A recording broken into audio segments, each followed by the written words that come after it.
Hello, everybody. Welcome back to Mad Lads Live. My God, guys, I have been gone for so many days now. I haven't streamed since last Thursday. Absolutely wild stuff. This is the longest break I've taken from streaming since like back in December. I've never taken more than like an extra, like a day or two. My God, my God. So for those of you who were here on Thursday or saw the last episode of the stream, we had a first here on the channel, which is that the original Toji died. My boy got eaten by skin spiders. Blood spiders. Got eaten by blood spiders. What a sad way to go. Horrible way to go. Horrible. Truly horrible. And so as a byproduct of that, we had to start over. And it's okay, though, because I think that Toji number... Well, technically Toji number 3, but I think that this iteration of Toji, being that of martial artist instead of trying to use a katana, I think is going to end up working out way better anyway. So, could be worse, you know? Could be worse. How was everyone's holiday weekend? How did everyone go? How'd that go for everybody? How's everybody doing? How are the holidays? How are these days?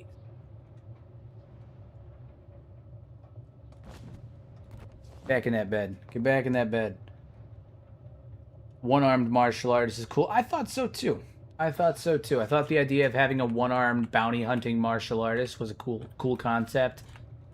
He travels the waste using primarily his legs and a single knife to engage in combat with his foes. So, like Kenshi and RimWorld all weekend. Hell yeah, dude. Hell yeah. This guy right here, have not really had much of any opportunity to play almost anything since last Thursday. Because, between kids and all the holiday stuff we had going on and just general, like, stuff to do. Wild stuff, man. Wild stuff. I had just crazy couple of days. Wife and I had a couple of appointments we had to do over the last few days. Just crazy stuff. So I haven't literally sat down and played any. I think I played Baldur's Gate for like 2 hours the other day, and that's pretty much all I've done since Thursday. The upside for it is that I was able to put out 2 videos this weekend. So this past weekend, so we did. There wasn't really that much of a lapse in content, which was pretty cool. Pretty cool. Made up for the fact that I didn't stream on Sunday or Monday because I had D&D last night too, so it was cool. Good. All right, so last time we left off, we were working on getting our... Oh, right, we were kiting is what it was. We kept kiting up Band of Bones, and eventually we're going to have to go... Oh, shit, those are bone dogs. We are not ready for that. We are not ready to fight off a horde of angry bone dogs. No, sir. No, sir. Although, maybe... Not maybe we can fight them, but maybe we can... No. Don't pull aggro. Don't pull aggro. My wonder is that maybe we can convince them to go fight the Band of Bones. But there's one that's wandering off, and I don't want to do that. Not ready for that. My body and soul are not ready for that. I am just a weak-willed martial artist. I don't have the skill for that yet. Really enjoy the Longan video. Yeah, it really popped off. It popped off quite well. I think it's... so I uploaded it obviously on Sunday morning, and it is now Tuesday evening, and it's... is it Tuesday evening? Yeah, it's... Jesus Christ, man. I'm losing track of my days. It's not Tuesday evening, and it's sitting at like 15... just over 15,000 views since Sunday, so 2 days. It's done really, really well. The reception to it's been really good. For the most part, I'd say like 99% of the reception to it has been good. There's been a couple of comments on there that have been really uncomfortable. Some people don't know how to separate Kenshi from real life, is all I'm going to really say on that. But yeah. So, but no, the response to it has been largely very, very good. Very, very good. I've been super happy with it. I'm glad it resonated with people. I'm glad that people enjoyed it. It's definitely one of the ones that I'm the most proud of in terms of my editing. So, my editing, my narration, my delivery, and all that stuff. So, very proud of it. Very, very proud. I'm glad that it's doing well. I was nervous about it. It's kind of one of those theories that I thought not either everyone was going to be like, yeah, we already knew that, or it was one of those theories where people were going to be like, you're digging in too much. And there was one or two, you know, people that were like, I don't think it's quite as Machiavellian as you say it is. And like, that's totally fine. I think that's a fair, potentially a fair criticism. You know, I think it's totally fair, but I also think that the case is a solid one. So I'm glad that it resonated with so many people. Really. I'm pretty satisfied with how it came out. All right, so Band of Bones, not very happy with us. Obviously, we got Tora here. She's the main target since we're restarting our bounty hunting journey. Right now, though, the main goal is to engage in combat with one or two people at a time, just to you know, build up our martial arts skill.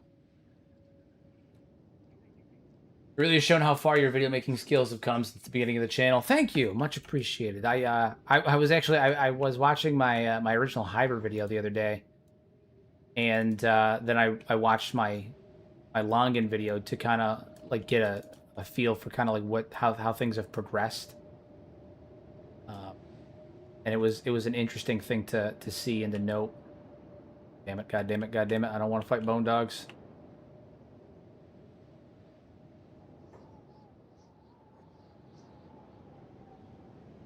There we go. Alright, so I know that I can outrun the bone dogs. So the goal here is I'm going to watch, and then we're going to run. And we're going to try and kite these bone dogs down here and get them to fight the Band of Bones. Come on. Follow me. I am Toji. I am human steak. There we go. Send the horde of angry bone dogs after them. That's the answer. Now the bone dogs are not going to win. Let me be clear on this. The bone dogs are not going to win, but we will weaken them over time, and that's the goal. The goal: weaken them over time.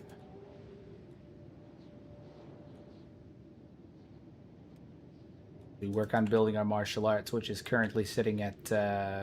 Well, it's plus 21, but the weather is giving us a bad penalty because we're supposed to be sitting at like a good amount. We're supposed to be sitting at a good amount right now. Weather's really screwing us over on that regard, but that's fine.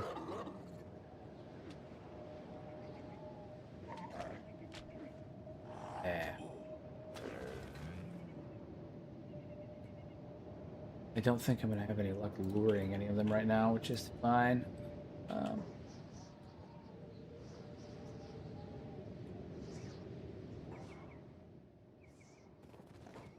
Overtake your pelt. Take the pelts of these dogs.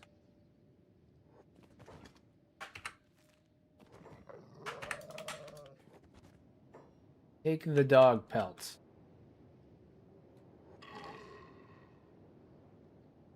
There. That one. That one. That one. From what we see on Kenshi, even robots make mistakes. Indeed. Indeed they do. Indeed they do. Everyone makes mistakes. Listen, it's a byproduct of being alive, not nothing else, you know?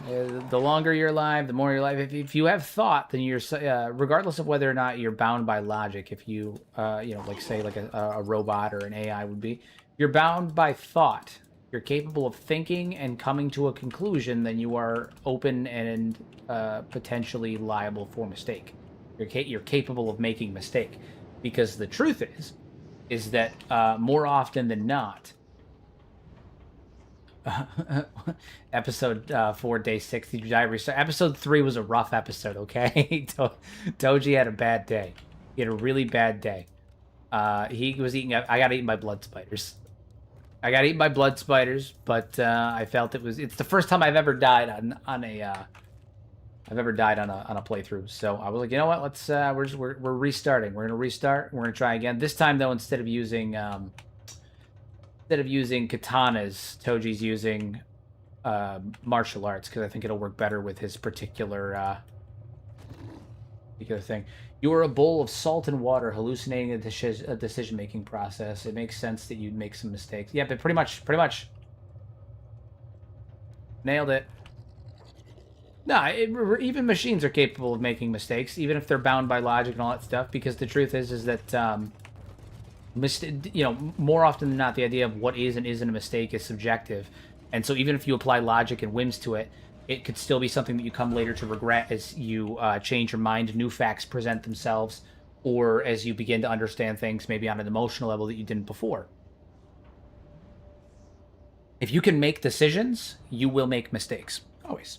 It's part of it. It's a part of it. However, the skeletons have made some pretty egregious mistakes, but you know, it's fine. It's fine. Toji fights primarily with his legs. He's a leg fighter. And that's okay. Where are you going? Where are you going, Toji? Oh, he's hopping the turret. I don't know if that was the move I would have taken for it, but you know, that works. It's fine. My guy just decided to hop turrets. Totally fine.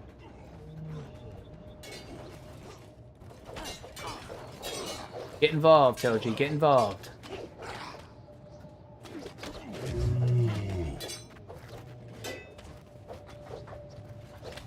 The weather bonus is really killing us. That -9 weather penalty, really killing us in terms of our damage output. Not great. Not great. Not great.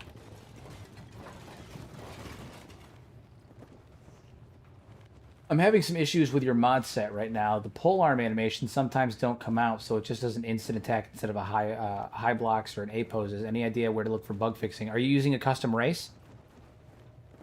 Are you using any of the custom races? Juggernauts or anything like that? Because it sounds to me like the issue is that the animation pack that the polearm animation is coming from is not loaded into that particular character's race. So any character that's using a custom race, I'm using a dwarf, yeah. Okay, you need to go into the FCS and give them the custom animations. The animations aren't set on the dwarf because they weren't there. So you have to give the dwarf animation. You have to give all the animation packs to the dwarfs. Very easy to do. Literally just go to the dwarf race, open up the animation pack, and then just give them all of the animations that are there. Super easy, takes no time at all. But yeah, you're gonna have to. That's how you're gonna have to do it.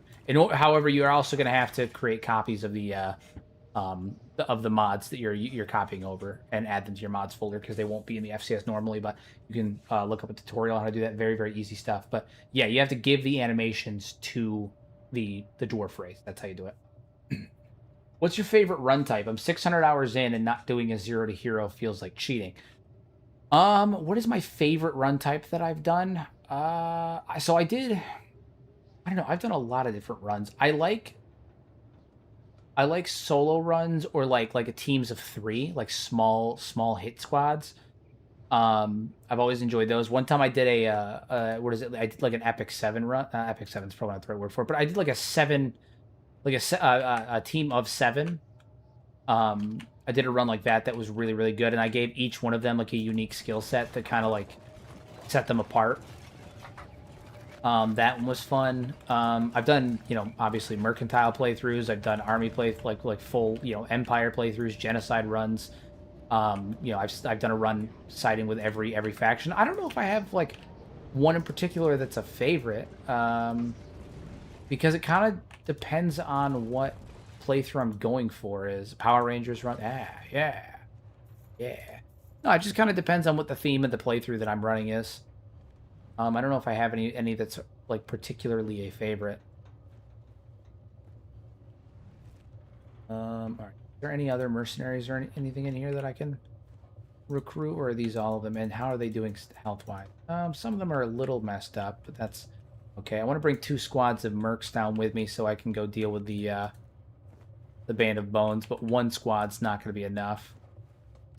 1 squad is simply not going to be enough. And in addition to this, at some point we're going to have to find a toady, because obviously one-armed Toji here can't carry his bounties in. He can't carry his bounties in.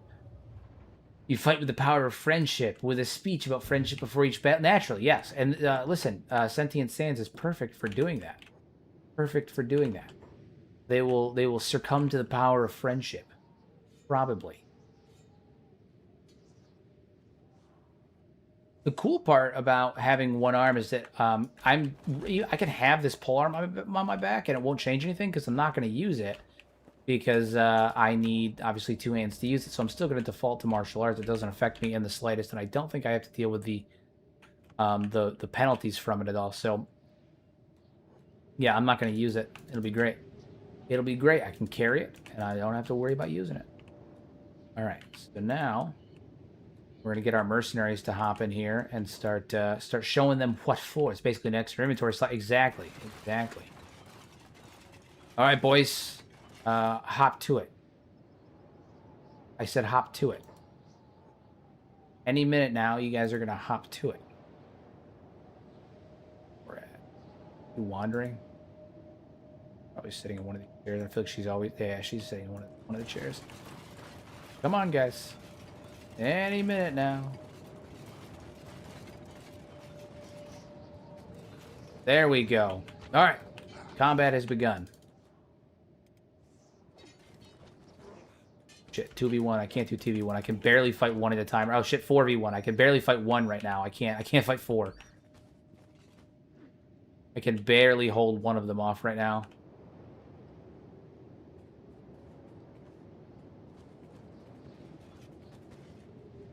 I've been working on a maid cafe. Don't ask. I will not. I will not ask. Oh man, got to do something with those bug men. Yeah. That's what you got to do. That's what you got to do. Throw the bug men at the maid cafe, I suppose. For me, I like to join the anti-slavery run because almost everyone will hate.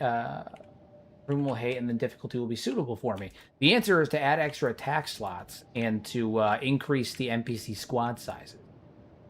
That's the answer. If you're looking for difficulty, that's how you do it. I want to fight one of them. Not 4, not 3, not 2, 1. I want to fight one at a time. Although it does appear that the mercenary squad we hired is cleaning house. So that's pretty cool. That's pretty cool.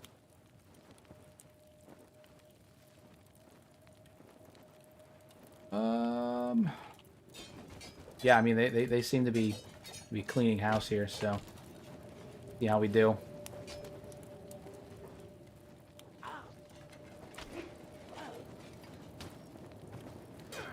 Got a kite. Hell yeah.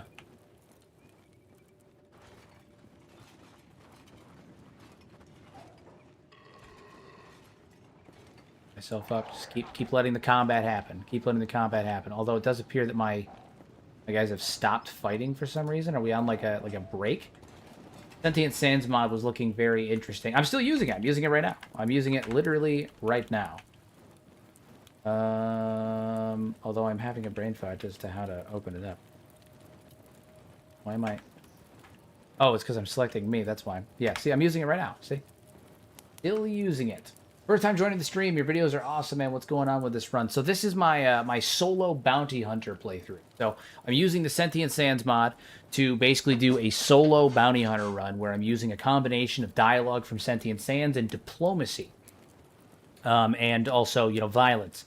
Do a solo bounty hunter playthrough, and for added difficulty and you know role play experience, he is a one-armed bounty hunter, so he's missing his left arm, and I will not be replacing it.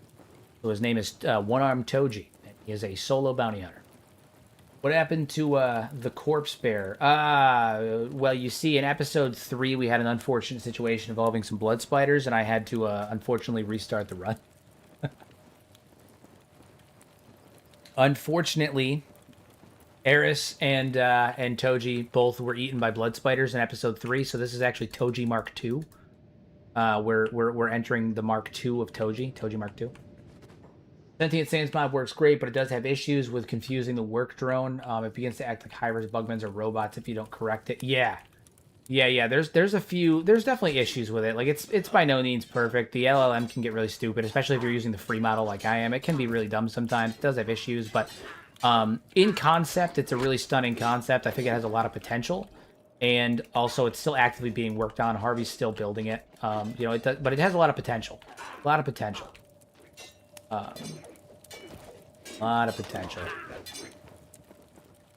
I remember the last place he was in was in the swamps. Yeah, yep, the swamps is where it happened. The swamps is where it happened. We never should have gone to that damnable place. Never should have gone there. But we did. But we did.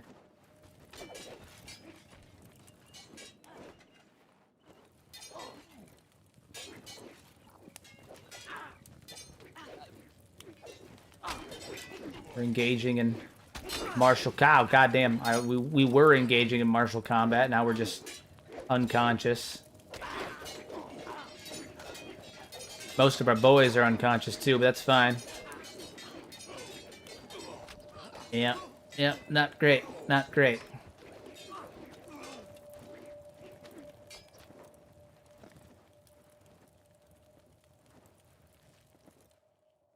There's a new Sentient Sands test version in their Discord. I have not joined Harvey's Discord. I probably should, just to kind of keep an eye on it for the sake of the run. It's not something that I think I'm going to use all the time. I'm using it right now because it's like the base mod in the playthrough that we're doing here. But you know,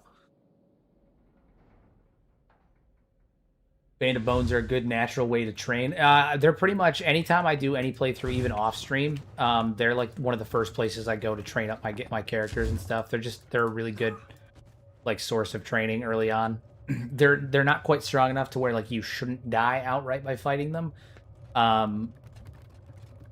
But they're strong enough to where you can get some decent stats and like get some good levels off of it. You know, it's not like fighting starving bandits or anything where like you very quickly get to the point where they stop giving you experience or, you know, measurable experience. You can get decent XP off of them. Good way to jumpstart your playthrough just by running and doing a couple of rounds against them. Well, actually, that horn there. Inside is really where we're peak. Like we have like almost a 40 when we're inside. That's crazy. Was it 31 or was it 40? It was 31. So we have a 31 when we're inside in terms of our martial arts. So inside is definitely our peak locale right now, but not many places we can fight that are inside at the moment. Oh man, the screaming peasants are good too. Shrieking people. Oh yeah, the shrieking bandits. They're a bit far and close to the cannibal territory. So I get that not everyone would want to go there, but the training is great. Yeah, because they do blunt damage. They don't usually knock you out. I mean, do more than knock you out. They don't usually do more than knock you out. Double points if you're a robot because you can literally pick yourself back up and do it again. Indeed.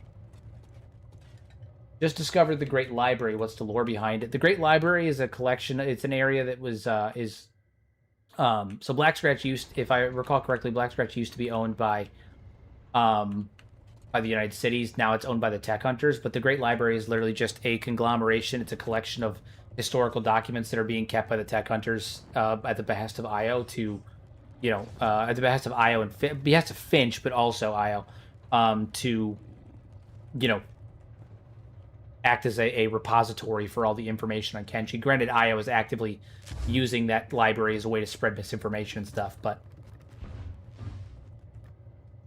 what would you say is the best way to mod Kenshi? Define best way to mod Kenshi, because like I use the workshop for pretty much everything.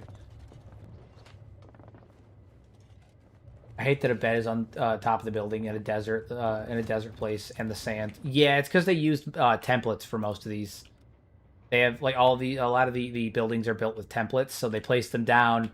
They go in, they click, you know, bar and in, and then it's a bar and in, and all the furniture and stuff propagates in. So it's just by nature of how they did it. But I agree, it doesn't make much sense. I agree, it doesn't make much sense. We're just gonna loot as much crap as we can off of these corpses because we need money. We need all the money that we can get so that we can, you know, get rich, and then get rich means get better equipment. Get better equipment means get swole. Get swole means go hunt bounties and don't need equipment. Also, we need to at some point grab some. Oh god damn it! I don't want to be using that as a weapon. There we go. There we go. Eventually, I want to grab some. I want to go to the Fog Islands, grab some mercenaries to take with me, go to the Fog Islands and train on some Fogmen. Once we get martial arts up a bit more, I'd like to make it up to Mongrel. I think the plan is that this time around, instead of finding a rando, we're going to use Beep as our toady. I think that he'd be a good toady. Beep would make a good toady. He would.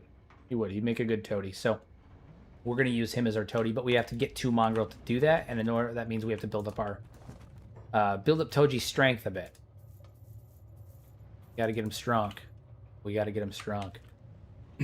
One of the easiest ways to get him stronger is going to be by getting better... getting him better, like a better Tonto that he can use. Because right now he's using 1 Tonto, but it's Catan grade. So it's mid. It's mid. Gives him a +7 martial arts, but later, some of the later ones, like the skeleton class of Tontos, will give him upwards of, like, I think 15 or 20 martial arts, which is going to be super helpful for, obviously, you know, scaling and stuff, because he's fighting solo, so, like, and he's fighting solo with a ×5 combat multiplier, so even if he ends up busted in terms of stat-wise, he can still get his shit rocked by numbers, so he's got to be smart. He's got to be smart. He's got to be smart.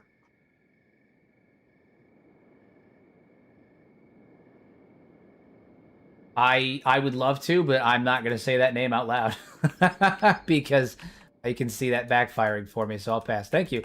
Hello, friend of Zip. Hello, friend of Zip.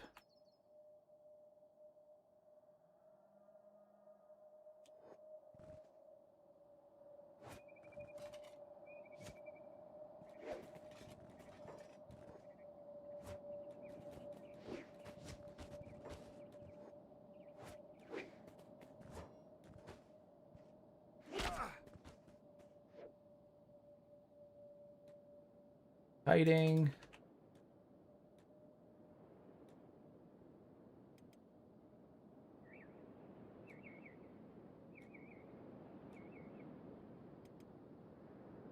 Up. All right, we're to go work on some toughness training against some starving bandits. We've got enough toughness that we should be fine to not die if we get beaten up by starving bandits, but we need to get our toughness up a little bit more. I love vanilla plus mods. Yeah, my preferred type of mod is or like mod load order is always vanilla plus. It's always vanilla plus.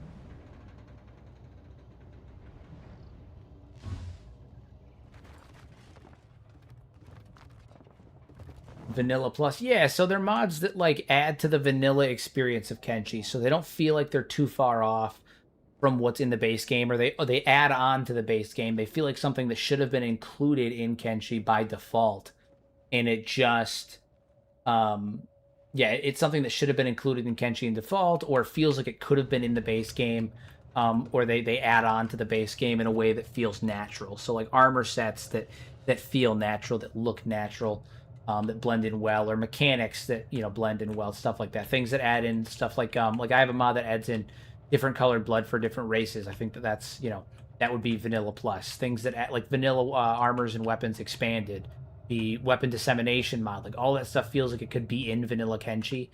Hybers expanded, cannibals expanded. They add to the vanilla experience. Vanilla plus caramel, exactly. That caramel. That caramel.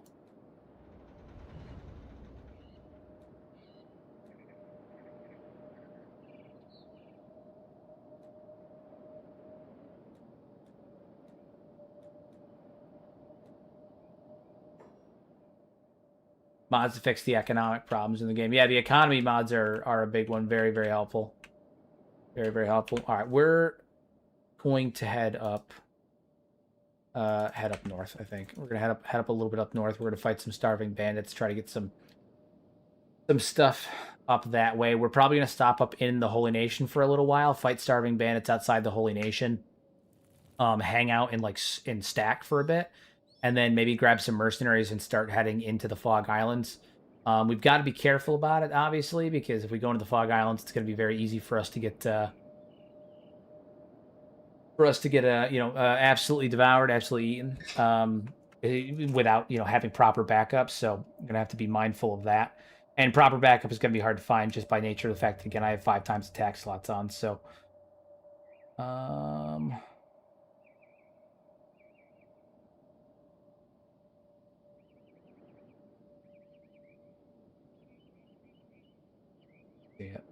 Sorry, hold on. I gotta check something.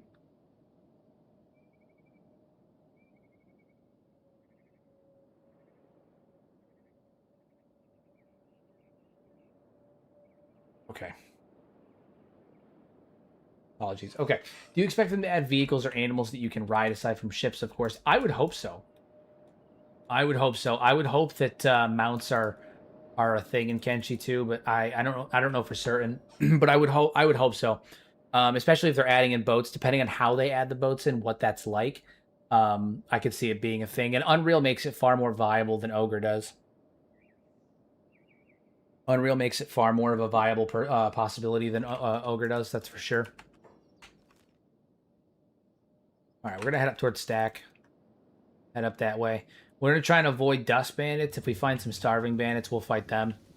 We should be able to deal with at least a couple Starving Bandits. I think we'll probably get outnumbered real quick, but we should be able to deal with a couple of them. But we have to work on our dodge skill, which is one of the things that is obviously going to be quintessential for this run, just because that's going to be the only thing that keeps us alive. I want to be able to propel around on the water on one of the strider bugs from the Great Desert. They always look like water skips to me. Yeah. Riding a sand skimmer sounds absolutely stunning, absolutely incredible. Well, I didn't realize how fast our character had gotten. 52 athletics. Jeez. Still can't outrun like a beak thing or anything, but we could move pretty decent. What are you most looking forward to in Kenshi 2? I mean, it should come as no surprise to anyone, but I'm mostly looking forward to like the environmental storytelling, the lore implications. I'm excited to kind of see all of the like see the Second Empire in a closer, more alive light, because it's going to be toward the tail end of the Second Empire, you know, when when the Empire is failing, when people are seceding from the Empire, and the Second Empire is trying to hold their grasp onto their territories as the cities have stopped listening to them, and all of that stuff. So I'm really excited to see the Empire in that state, and to see kind of like what it looks like when it was more active. Granted, it's going to be failing, but it's going to be more active, and so I'm excited about that. I'm excited about that. Clothing shop. This is where I wanted to go. Hello, love and devotion, brother. Yeah, whatever you say. All right, so we have +6 to our melee attack. Do we have anything that'll give us something higher, or at least an offset of defense that makes it worth it? I want boats because the landmasses are going to be flooded. Yeah, I mean, I feel like we're almost indefinitely going to get boats. It's one of those things. I've talked about this at length in other videos too, and on the podcast with Pato. Boats are one of those things where the community is so convinced that we're getting boats that it's almost become like everyone knows, right? And if we weren't going to get boats because of the pure amount of like hype that's behind the idea, it would behoove Lo-Fi to kind of come out and be like, hey, we're not really telling people what is or isn't in the game. We're not showing you guys things, but everyone is pretty convinced that boats are going to be a thing. And we don't want you guys to come into this and have your expectations not be met. So because of that, we want to tell you guys that there are no boats. They haven't done that. And everything we know about Kenshi 2 implies that boats are going to be a thing, at least in sub-capacity. So I foresee boats being present. That is for sure. So boats for sure. Kenshi 2 is going to be the height of interesting times. Oh my god, yeah. Dude, I'm going to be streaming so much when Kenshi 2 drops. If we discover that most of your theories are correct, I'll throw myself off the roof. I mean, you can't do that. You can't do that, because if we discover that most or even any of my theories are correct, and you throw yourself off the roof, you won't be around for the new theories that I have to come out with. You're gonna miss all the good stuff, Fred. You're gonna miss all the good stuff. All right, so +4 to martial arts, decrease in athletics. This gives me better coverage, though. What's coverage on this? 60-60. 16, 26, 50, 13, 25, 90. Ooh. Yeah, I guess that makes sense. Monk robes. +6 to martial arts. It doesn't have any of the downsides. No defense decrease. And it doesn't, well, this one actually increases a lot of stuff. Is there a better version here? I'm just looking for better gear. I just want pirate beep. Well, you're probably gonna get pirates. I don't know about pirate beep. I imagine you'll be streaming for a whole day or more. Oh, I'm gonna be streaming pretty much every day for like a week straight. I'll pretty much like sun up to sundown. It's gonna be an event. I'm gonna be dedicating a disgusting amount of time to it. I also am gonna be putting out a shit ton of content exploring it. It's gonna be a big deal. It's gonna be a big deal. It's gonna be a big deal. It's gonna be a big deal. I need a bag, and you know what? I need a sleeping bag. Let's get that taken care of. 5,000 for a bag, and then we'll put a sleeping bag in that bag because we're smart. We're smart people. And wooden sandals to increase my combat speed. Very helpful. Very helpful. There will be a parallel play while I watch your stream. Indeed, indeed. I feel like my streams of Kenshi 2 when it drops is going to be almost entirely me streaming Kenshi 2 and everyone watching me stream Kenshi 2 while they also play Kenshi 2, which is how it should be. It's how it should be. How it should be. All right, so we got 3,000 left. That should be enough for us to come in here and hire some people. Oh, let's check the armor shop, see if they have anything here that we can use. I doubt it. Most of the martial arts friendly stuff is going to be in the clothing shop, but you never know. You never know what we might find. Yeah. All the good shit's in the clothing shop. We do need headgear because we're gonna get whopped on the head otherwise. That's good coverage. I can spend a bit, but I don't want to spend too much, or else we're going to risk not having enough for bodyguards, and we'll have to deal with that. So I think 1,400 is 1,423 is our limit, because anything more, we won't be able to afford bodyguards. Good to see the stream. I missed base building stream. What do you think of the new AI Sentient Sands? I'm using it right now, and it's pretty cool. I enjoy it. You know, it's definitely one of those things I've said pretty much in every stream that I've used it in so far. It's not the kind of mod that I would use as like the focal point of my entire playthrough, but using it to supplement and add a little bit more value and roleplay to your current playthrough is kind of where it shines right now. Like, I wouldn't base your entire playthrough on it, but I'd use it as a supplement for your existing playthrough, and I think that works just well. I think that works just fine. I think that works just fine. We're going back to the spiked helmet. Do you think it'll get better? Absolutely. Absolutely. I think it'll get better over time. It just needs time. You know, it needs time. It needs time to be, you know, better some of the code logic to be better. Harvey to kind of implement, you know, fix some of the bugs, some of the issues with it. Like there's one where a lot of humans will refer to your character as flat skin. Like the Ochre Knights will refer to your character as flat skin, which is obviously a Shek insult towards Greenlanders.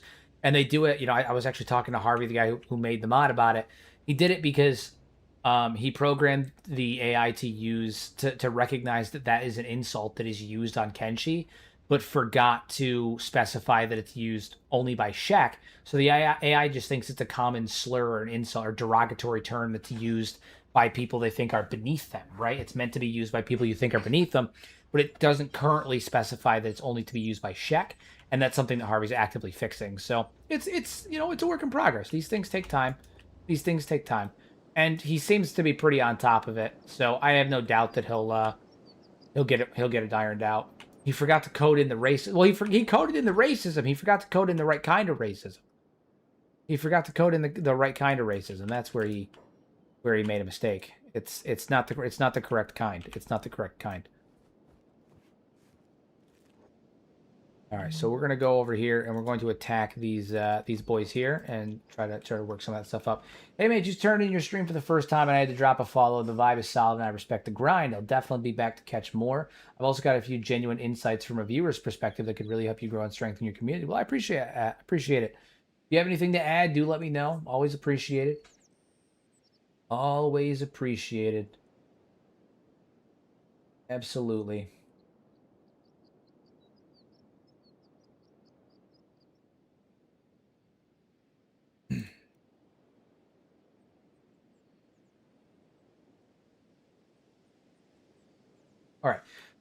I noticed there's the same thing with the Fogman names. The AI likes to refer to anyone in the Fog Islands as Fogmen. Yeah, it gets confused. It gets confused about that stuff.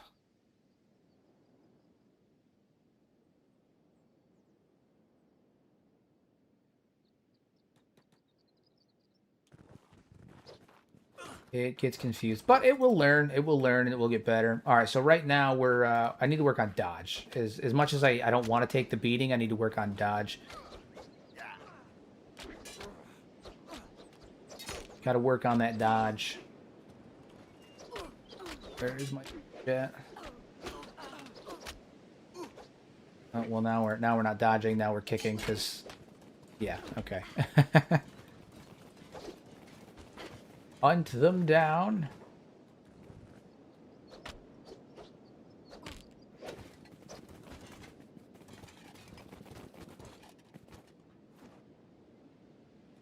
Right, and then we're going to drop a, head on over here, actually. We'll drop down a kit. Holy Nation territory is so safe.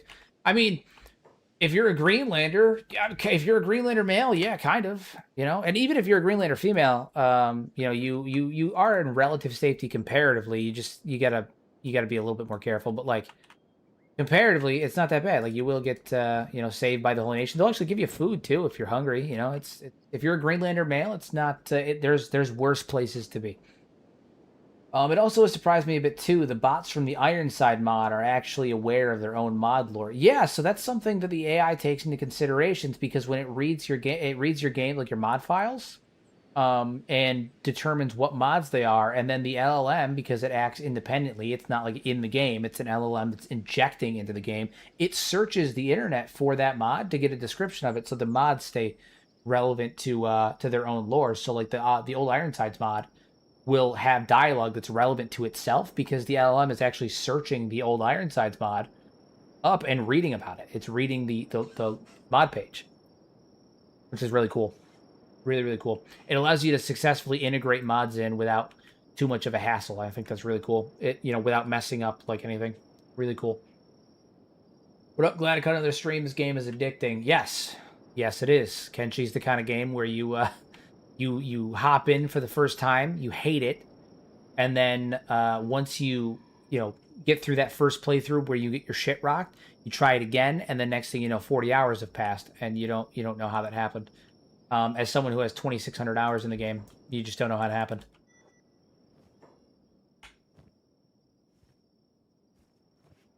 Same deal. We're going to hit block. We're going to pick a fight with these guys, and we're gonna be dodging. We're dodging. Toji's already taken a couple of hits, but that's fine. Got to build that dodge stat.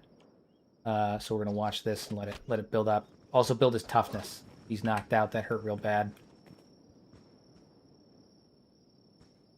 Got enough toughness where he should be able to heal himself. Come on. Come on. Alright, yeah, so he heals himself up. We're up. We're moving. Good to go. Same deal. Lay down. Do it again.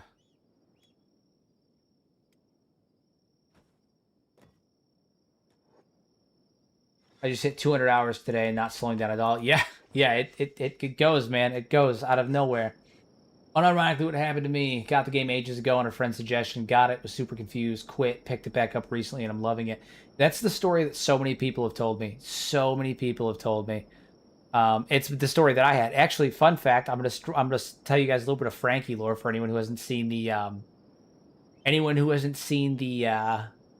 the podcast. So episode 3 of the Tengu's Vault podcast, Pato and I had Frankie on as our guest appearance. And the first thing we always do when anybody is on the show is we ask them, you know, what their first time playing Kenshi was like. Tell us your Kenshi origin. How did you join Kenshi? How did you become a part of the community? What was your first experience like?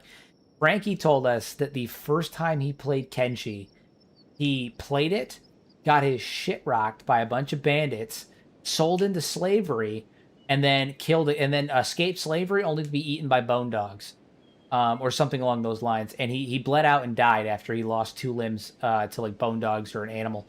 And he hated the game so much he refunded it.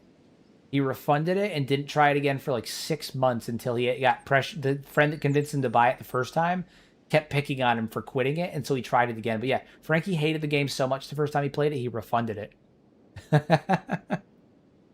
Which I think is really funny, given that he now streams it 5 days a week, and is basically like what I am to lore and build content for Kenshi. Frankie is to mechanics. But yeah, Frankie, the master of mechanics, hated Kenshi so much the first time he played it, he refunded the game, which is so funny. So funny. I'm a huge fan of games where I can play as insects or arachnids, so the hivers are what caught me into the game. I thought the concept of the Sheks of the Shek and the skeletons were really cool. The Shek, like the idea of people with like bone armor plating on them is incredible. Absolutely incredible. That's a really fucking cool idea. Really cool idea. Universal Wasteland expanded mod with the compatibility for living with and for living world and reactive world is probably the best combo for me so far. So many ways to ally and get hated. So many more enemies and followers. Indeed. Indeed. I have a bunch of mods to add new bounties in this playthrough too. Tons of new bounties. Like, I think 40 or 50 new bounties. And then there's also wandering bounties that I have on as well.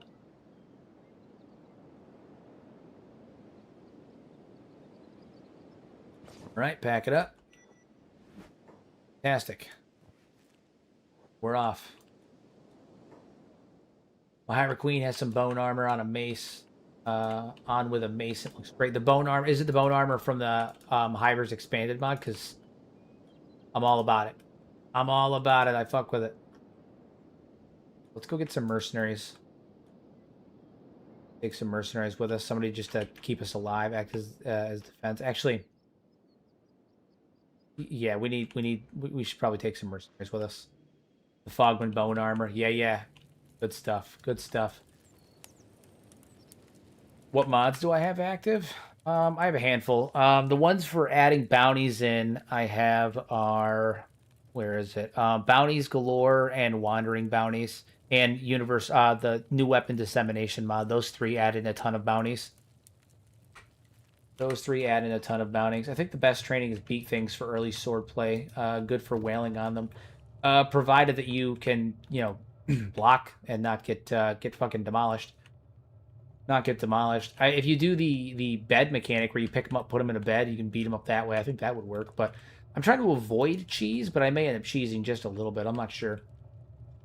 I am trying to admittedly avoid cheesing too much in this run. Within reason. I'll cheese within reason. How's the leader of this mercenary group here? Not you. One of you guys? Nope, don't see them. Are they just the shop guards? Oh yeah, they're just guards, I think. Interesting.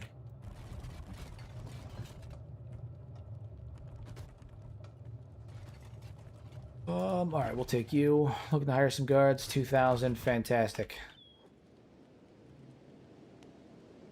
Alright, so we're going to go out and we're going to keep fighting. I just wanted some guards for the sake of being able to pick me up after fighting. As we continue to try and level up our dodge. Got to be able to dodge, everybody. Got to be able to dodge. You can dodge a wrench, you can dodge a ball.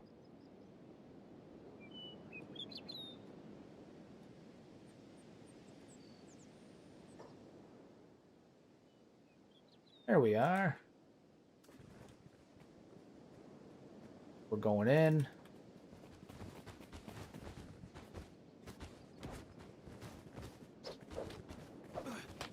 Nice little bit of martial arts training. Little bop here, little bop there.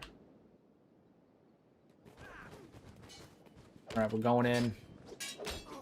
I think the mistake last time was I didn't spend enough time in the training arc, right? I didn't spend enough time getting Toji acquainted with his skills. Plus, he had such a speed debuff with the katana from his lack of an arm, whereas he doesn't suffer from that same issue in martial arts.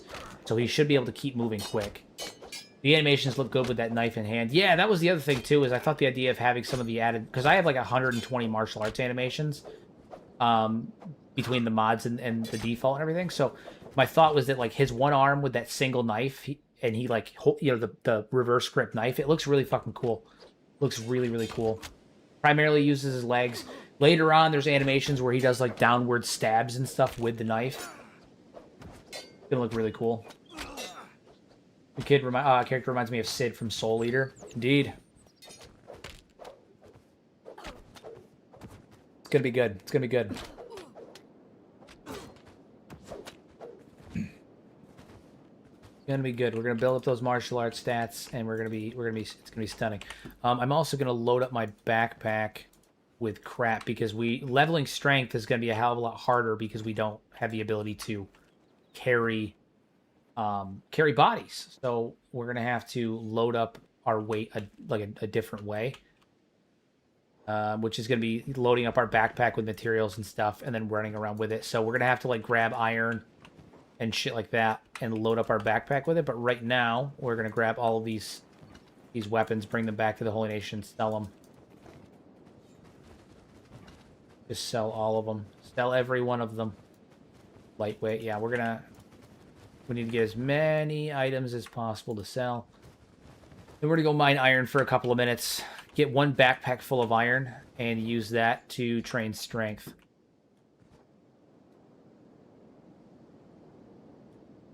Because, again, we can't carry bodies and stuff, so...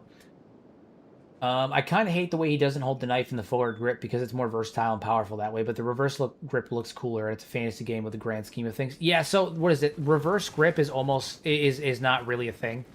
Like, there's no real justifiable reason in a knife fight to ever hold reverse grip. It just looks cool. It's like dual wielding, right? Dual wielding in media and in fantasy and stuff looks really fucking cool. The only time that in real history that you've ever seen someone dual wield swords effectively was one short sword and one dagger.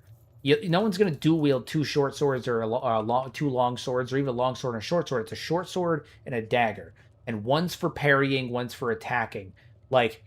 it's just not viable. Your weight distribution gets all thrown off. You leave yourself way too open. It's just not a smart, effective way to fight in most scenarios. There are some exceptions to it with like hook blades and stuff, but like, that's about it. Reverse grip kind of follows the same principle. There are practical reasons to do it in certain circumstances, very specific circumstances, but in just general fighting, you're never going to hold a reverse grip. The only reason for a reverse grip is if you have a trench spike and your opponent has a helmet.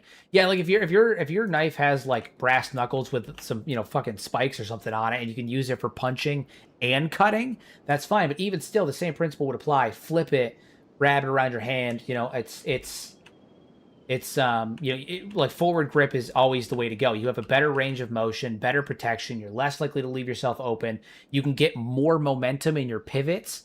Like, there's no real reason to have a reverse grip unless you're going for a specific, like, downward stab. And even then, you're going to want to flip right back immediately. And that's in a very specific circumstance. Like, it's not practical in 99.9% of circumstances. It's not practical. I can see Hero watches HEMA content. He's speaking the truth about blade grips. Yeah. I want to... Yeah, kind of, yeah.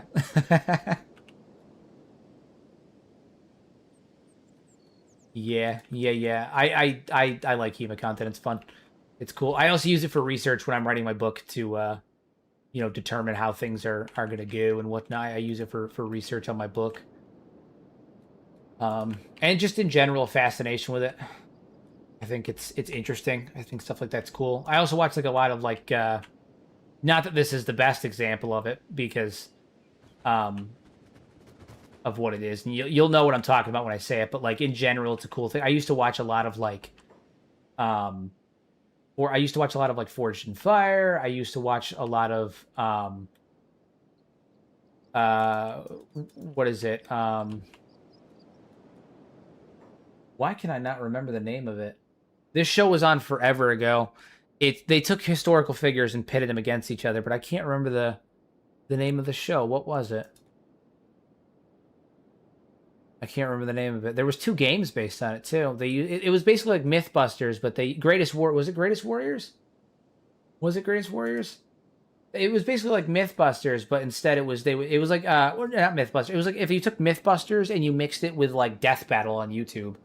It was basically a combination of the two.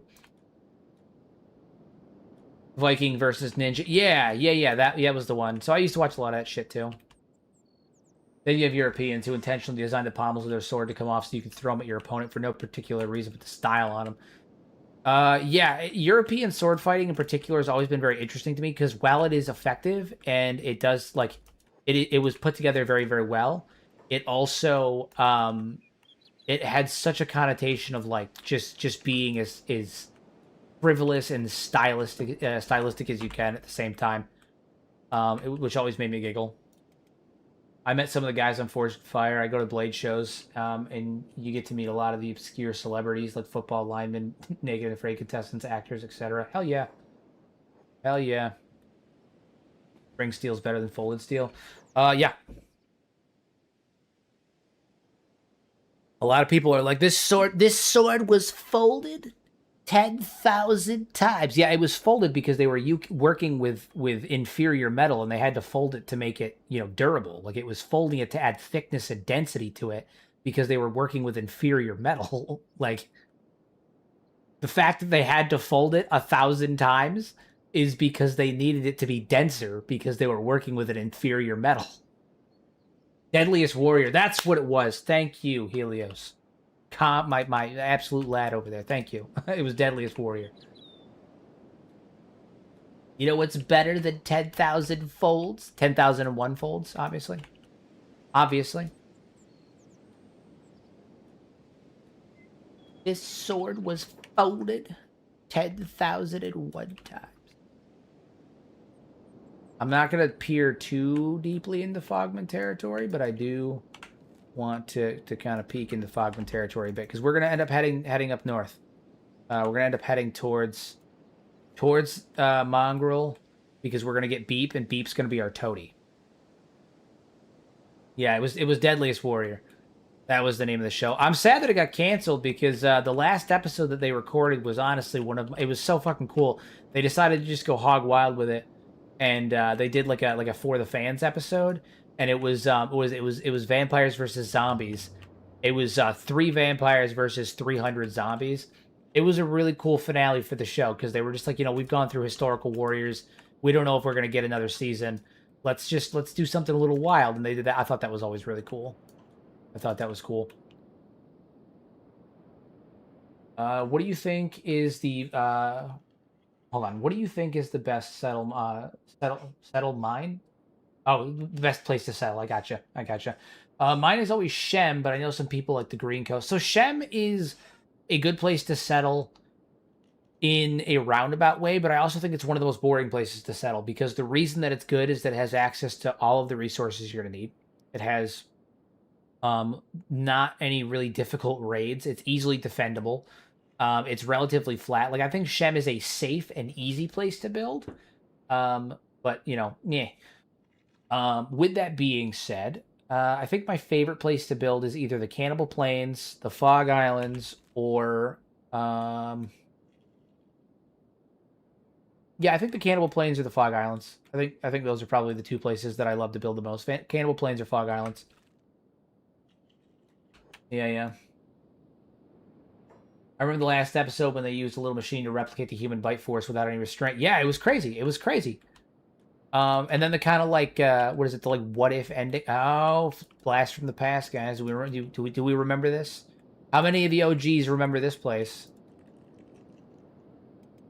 Good old Karak Vashu. Good old Karak Vashu. The second great capital of the dwarves stood right here.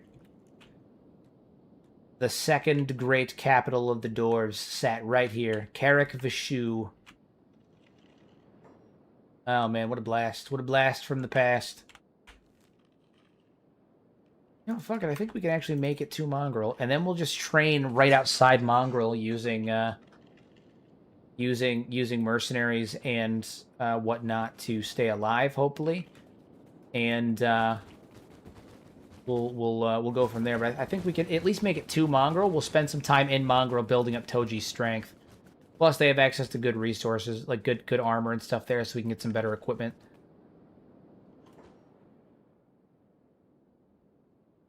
Okay, so there's a fog prince here, which means there's fog heavies nearby. Yeah, right there. We can't. I'm not gonna. I think I'm gonna risk that.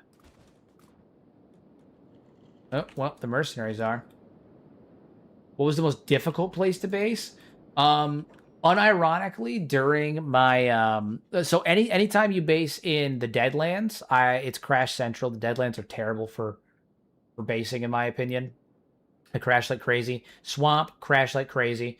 And the Spine Canyon that I did for the Nugget Mafia run also lag central, just because of the sheer amount of particle effects that are present. So. All right, I'm going to get involved a little bit on this, but I don't want to get too involved because, again, it's the Fogman. But I do have the ability to collect Fogman heads. So, like, I would like to get the money from that, because this will be a good way to, good way to get some cash once we get in there. Black Desert's really hard. Yeah, it just crashes a lot, right? Like, it's really an unstable area. Really an unstable area. Soap's Garden has 4 bandit types. Yeah, and all 4 of the bandit types are, like, well, they're not particularly strong. They're not particularly weak, with the exception of the skin bandits. They can fuck you up pretty bad, but... yeah, I mean, like, it's not an easy area for sure. Soap's Garden is a tough one. It is a tough one. I always thought of a cool mod would be able to see the ruins of the bases on previous saves. Theoretically, you could do it. Is the place dangerous? Yes. Do we need money? Absolutely. That's how we ended up in the swamp and Toji got eaten last time. I think we'll be okay, though. As long as we're smart about it, I think we'll be okay. And we're nothing if not smart about it. I gotta be smart about it. Plus, we can use this place to train up a little bit. Train up martial arts on these guys. Take their heads off. Our encumbrance right now, weightless. Yeah, we're seeing no penalty from doing this either. Unfortunately, it looks like our guys here are... Oh, no, we're good. We're good. Cats. Cats, my friend. No money here. I mean, it says money. Cats are money. It's just... money is... What is it? It's like the difference between, like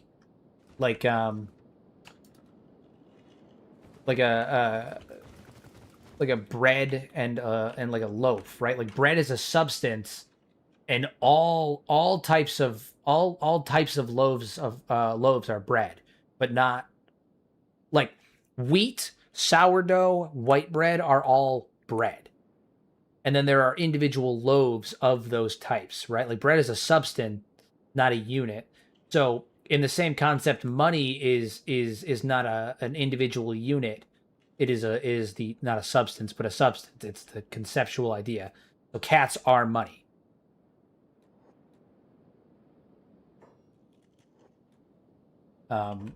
Pounds, British pounds are money. Cats are money. Dollars are money. They're all a form of money.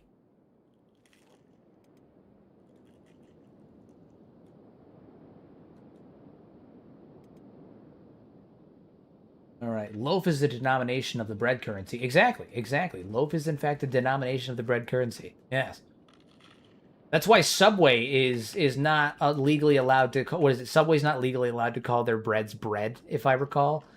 Or they're not allowed to say that they have, like... What is it? They call their breads breads, right? So they don't have loaves. They don't have types of breads. They have breads. There's like this whole distinction of it, right? Like they don't use it as a unit. They don't say they have loaves of bread. They say that they have breads. Different types of breads. They have breads. But it's funny because they use the substance they use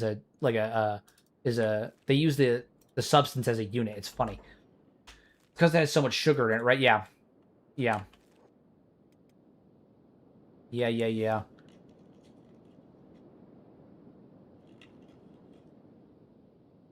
Yep. We're going to the Fishman Isles, Arthur. We're going to the Fishman Isles, Arthur. And then after that, we're going to Tahiti. We're going to Tahiti. I got a plan, Arthur. Cats would be currency. Money has intrinsic value. Indeed. Indeed.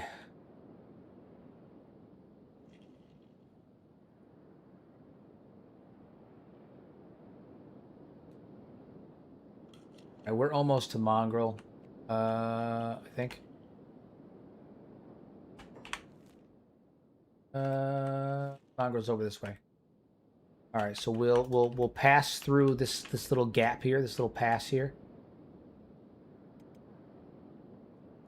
Good old one-armed Toji traversing the Fog Islands like a badass. No fear, no regrets yet.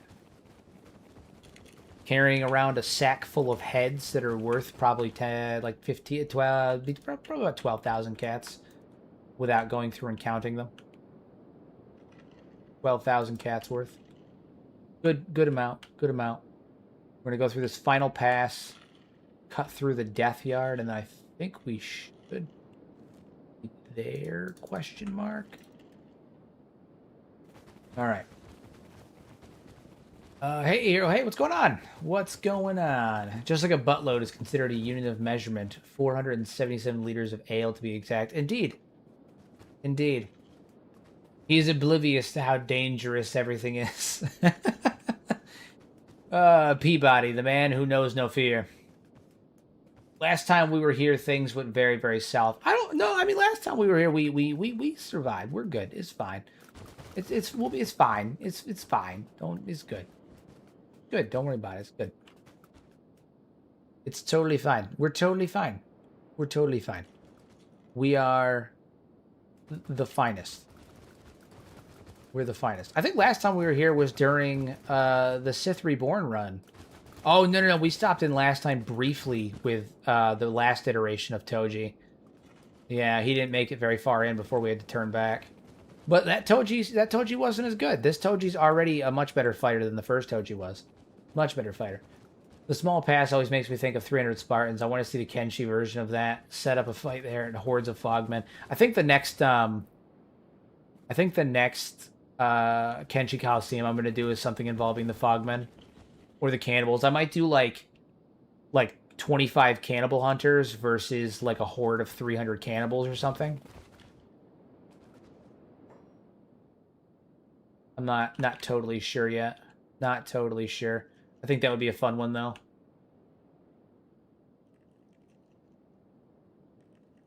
No, we need to get over here. Get over there. Keep an eye out too. If we find any more fog heavies, we'll take them down. Take them down. Take them downtown. Take them downtown.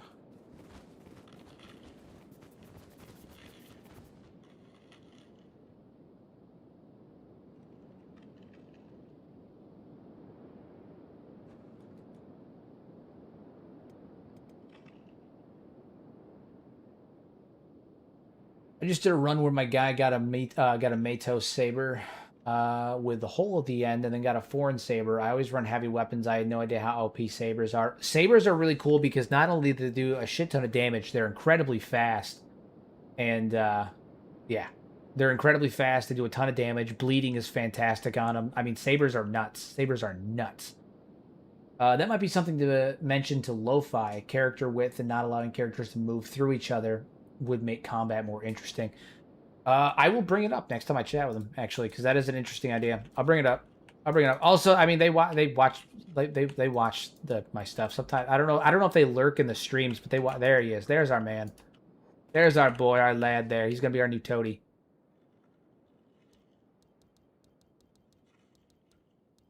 All right, we have our toady. We have our toady. So now Beep is going to forever haul our stuff. We're gonna use him to haul our stuff. He is now Toady. Beep the toady. Beep the toady. No, so I know that they watch my stuff, and I don't know if they lurk, but they may even lurk. So, you know, they've commented on my videos before, and I've you know, chatted with them in the past. So, who knows? Who knows? Who knows? All right, so now that we're in here, we can sell some of those heads. So Beep is our new toady, so he's replacing Eris as our toady. Which is good. We need food up in here. Get a little bit of food. Good. Beep is now he's gonna carry our burdens. Beep is sworn to carry our burdens. He is sworn to carry our burdens. He's gonna be my left-hand man. Exactly. Nailed it. Absolutely nailed it. He's gonna be my left-hand man. I see what you did there. We're gonna have to get him armored up. The Lydia of Kenshi, except way more adorable. Let's be honest with you. Okay, he's an absolute lad. He's a cinnamon bun, and he's not gonna be the strongest in this playthrough. He might be physically the strongest from carrying everything around, but he's you know. Have you seen the Tour Solo series? It got me into Kenshi a couple of years back, and now I have 250 plus hours. Yeah, I've seen it. I've seen it. I have in fact seen it. Wait for the armor shop to open, and then we go out and we grab stuff. So I'm gonna put him on passive hold and block, and we're gonna be dealing with that. I should also, you know, actually, instead of getting him armor, I think what I'm gonna do is the first thing I need to do is ally with the Shinobi Thieves. I need a place to train some of my stealth skills up. 10,000 cats. Yeah, we need to train some of our stealth skills up because right now, like stealth's gonna be a big one for us. We're gonna need to know how to do that. So we're gonna train some of that stuff up. Beep, I need you to train on locksmithing as soon as this guy's done as well, because you're our caddy. You're our caddy. Oh yeah. We should speak to Beep. We should talk to him. We should most definitely talk to him.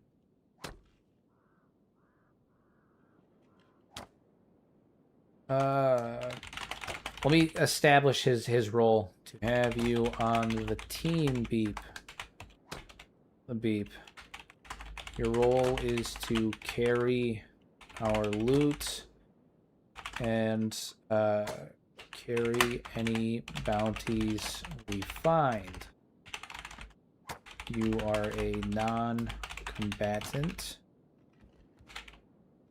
but no less important than myself in our dynamic. Without you, we cannot hunt any bounties at all. Because I need him. So yeah, we're gonna speak to him. See how he responds. See how our beepy boy responds while he's training lockpicking. Assassination's gonna be huge. Understood. I will keep the packs full and the loot safe.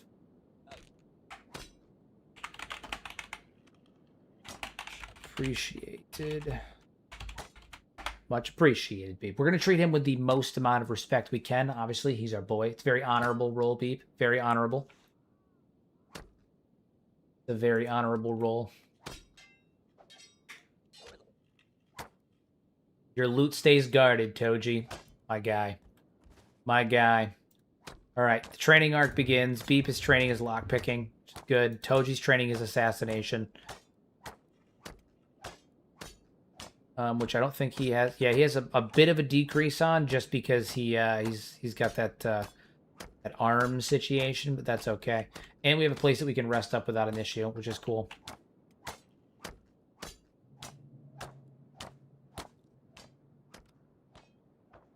We have a place that we can rest up with no issue.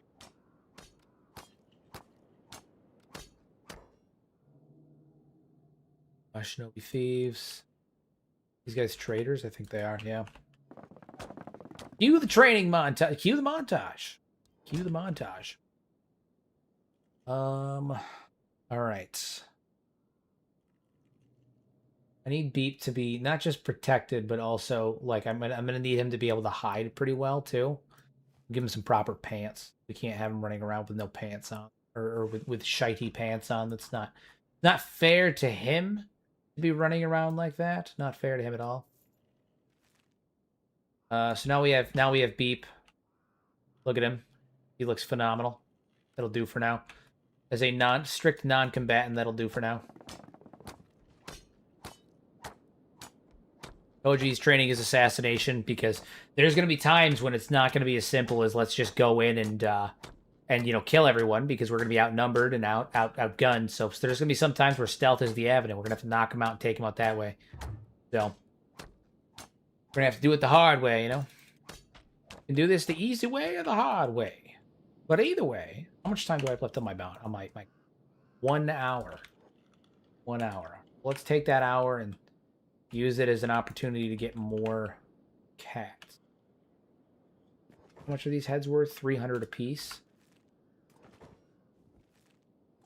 Oh, hell yeah. Yeah. We're going to have to build up everyone's strength, Beep and Toji's. I like you, and I won't you. Elise Johnson, man. Ugh. Horrible. Hilarious episode, but horrible.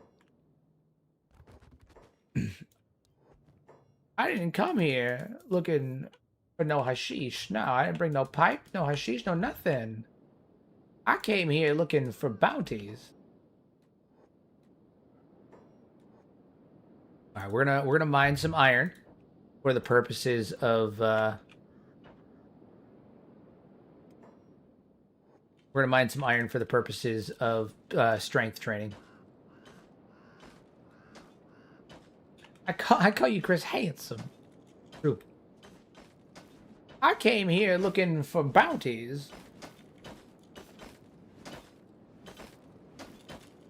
So we're gonna load up both the backpack and Toji's inventory with iron. Just a ton of iron. Boondocks reference? Yes. Yes.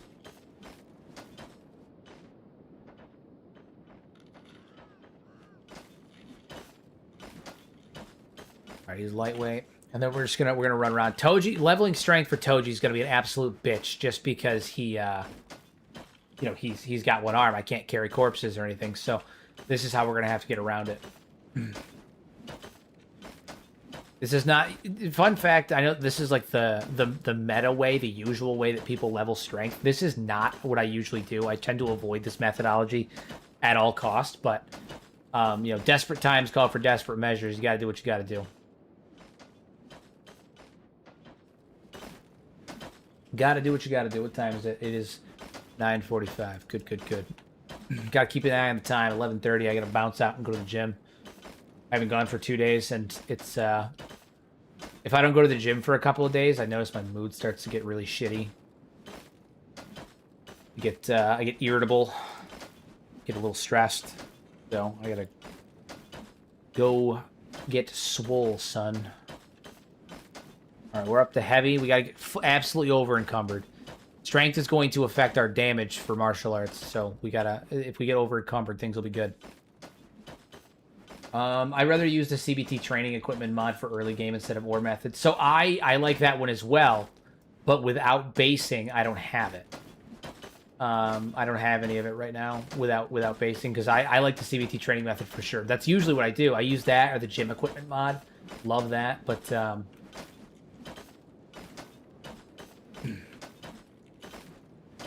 load up on this. Plus, it's good to have a little bit of laboring skill. Yeah, we're not basing, we're traveling. I think at most, we might end up not building a base, but finding a city that we can base out of.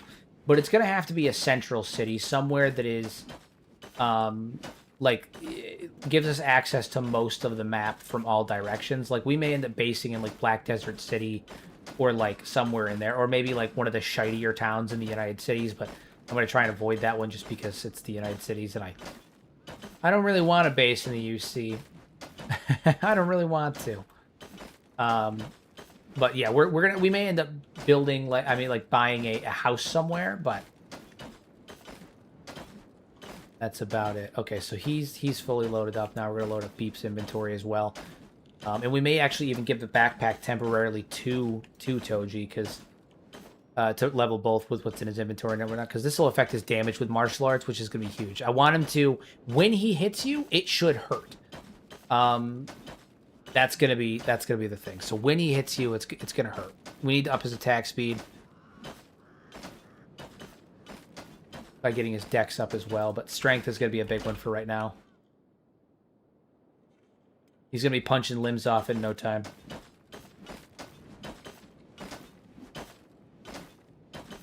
Flats Lagoon seems like a suitable place. Yeah, I think Flats Lagoon does seem like a decent place to do it. Decent place to do it. Yeah, not a bad place to base out of, given the grand scheme of things. Not a terrible place. Or World's End. World's End wouldn't be terrible. It's definitely at the north side of the map, which makes travel a bit more of a pain in the ass, but it's isolated. And they've got decent equipment up there, so that might be a good spot as well. I don't think I've ever bought a house in World's End. That's my favorite thing about heavy weapons is, yeah, it might fail. You might fail to hit for 5 years, but when I do finally hit you, it's going to hurt. Going to hurt real bad.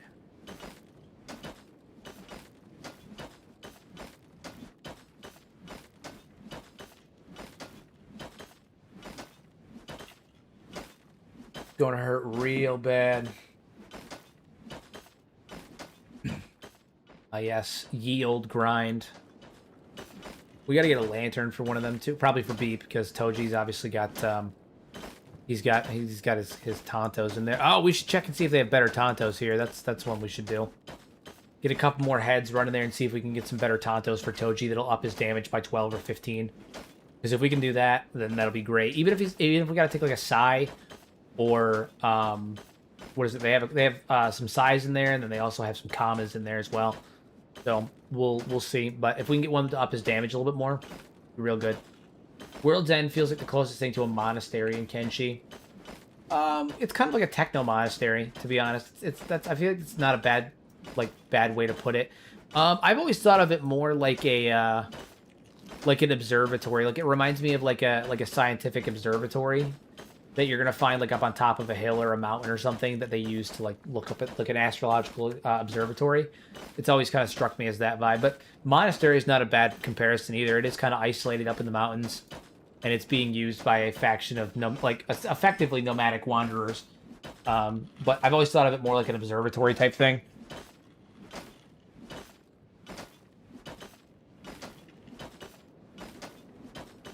Now Beep is running around with heavy. Keep on going. Build that strength up. Build that strength up. Get that encumbrance. Give us that athletic strength XP. Could be a good time. Could be a good time. We've been out here mining since 1995. Early collections of written knowledge that lasted through the Dark Ages. Yeah. Yeah. No, I definitely see the vibe. I definitely see the vibe. I think it's just because they're like a society that's built around like gathering technology. That I'm like, maybe it's more like an observatory, but like I also acknowledge that like the technology is from like previously before the Dark Age of Kenshi history and everything, so like it's more like the reclamation of history and history than technology. It's just that history happens to be technology, so I definitely see the comparison, and I agree with it. I agree with it. I agree with it.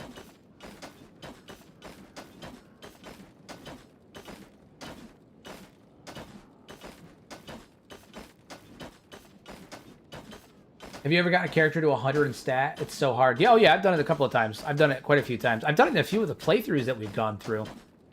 I've done it in a few of the playthroughs that we've done.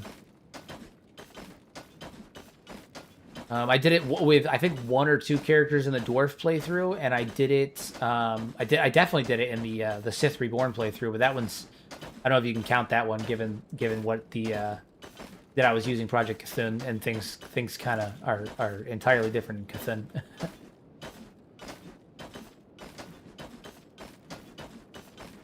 Get that strength up, Toji. You're gonna be a strong boy, and you're gonna be hitting some serious numbers. All right, so now you're going to trade. Give him that backpack, and you're gonna make him so goddamn encumbered it's not even funny. 87 encumbrance, perfect. All right, Toji. You're going to build up some athletics. You're going to build up some strength. It's going to be a good time.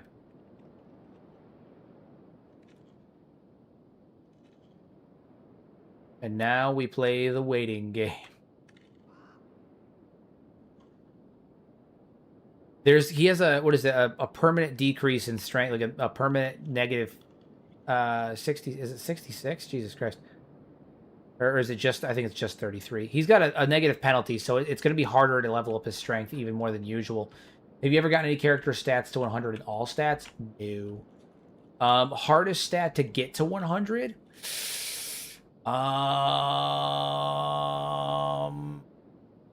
Perception's kind of a pain in the ass. Getting swimming to 100 is annoying. It just takes a long time.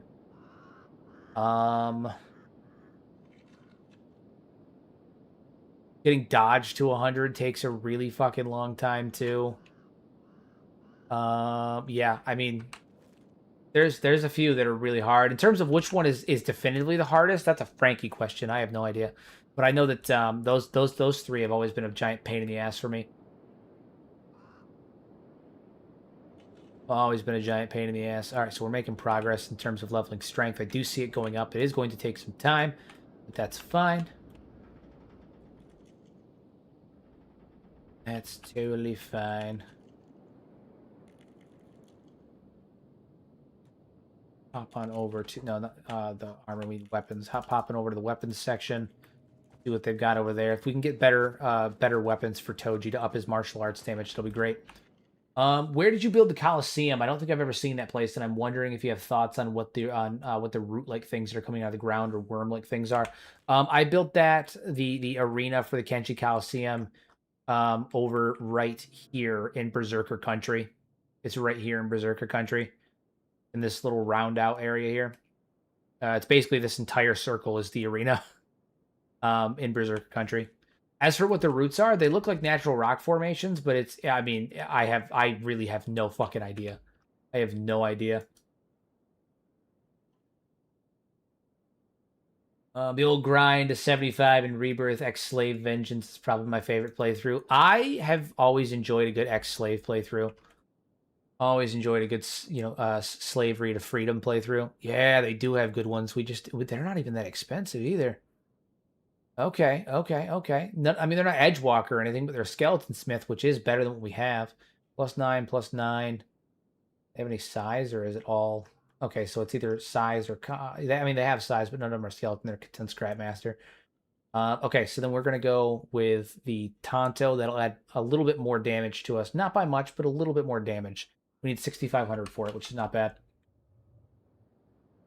After watching your streams, I've gotten addicted to the Shift F12, and now my armor lives in a tower on a mountain accessed only by a long flight of rickety-ass stairs. Hell yeah. Hell yeah. Why does your Kenshi look so good? Is this Re-Kenshi? Am I just uninformed? It's not Re-Kenshi. I mean, this is Re-Kenshi, but that's not why my Kenshi looks the way that it does. It is a... I do not have any texture mods. It is a combination of my in-game stats, which I'll go ahead and slowly run through so you can copy if you want. I'm using a 2K monitor. I don't know if that affects you at all, but I've been using these stats on since before that. It is a combination of my in-game settings, as seen here, and my custom reshade, which is available in the description down below. It is the Mad Lads reshade preset on the Nexus. Just easy download. Good to go. Like it looks really good. But yeah, that's all it is. All it is. My reshade of my in-game settings. That's all it is. So, and it looks clean. I mean, look at the texture detail. And to be honest, the texture detail on the armor and stuff could look even better. So, like, I currently have sharpen off on my reshade, but if I turn it on, do I have it off? Did I turn it on? Yeah, I turned it off. Okay. So if I turn it on, you can actually see the fibers for the on the fabric. I just don't like it because it affects my ability to make decent screenshots sometimes. But like, I'll turn it on for a second, and then I'll strengthen it. If I turn sharpness on, you can actually see the fibers on all of the cloth. You can see the individual grooves of the chainmail better. Like you can see all of it. So I just don't like the way what it does to the ground. But even on the ground textures, like if you look at the stones and stuff, then you turn sharpen on and off, you can see the difference on it. It's crazy.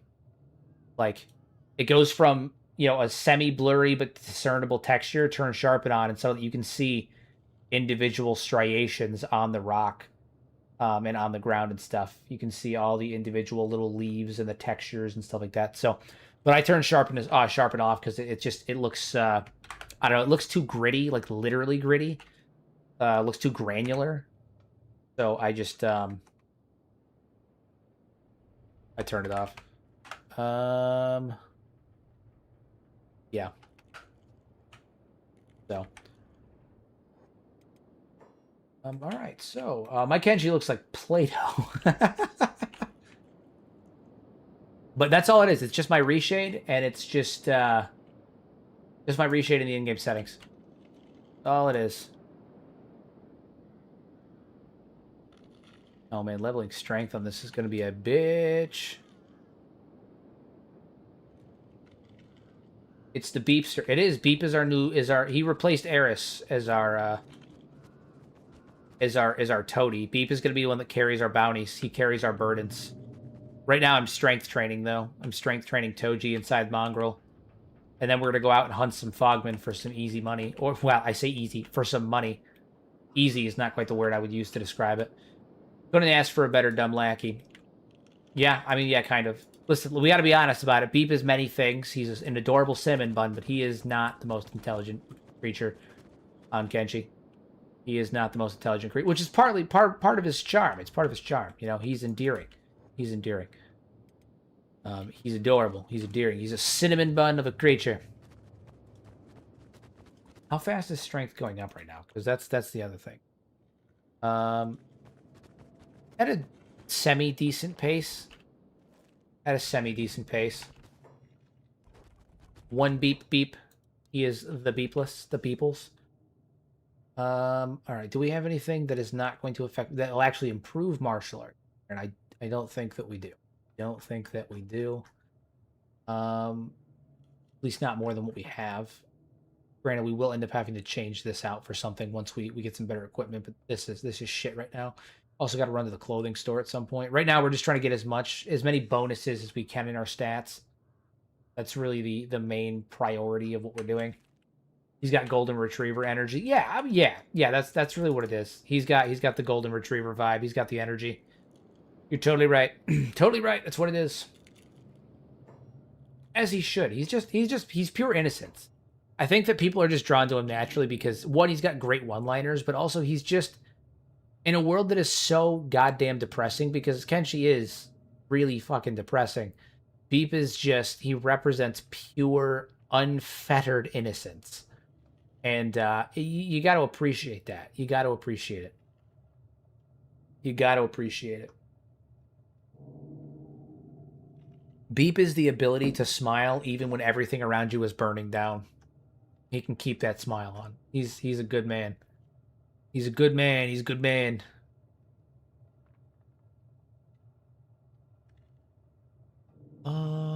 Yeah, I mean, eventually we'll be able to replace our armor with like better armor.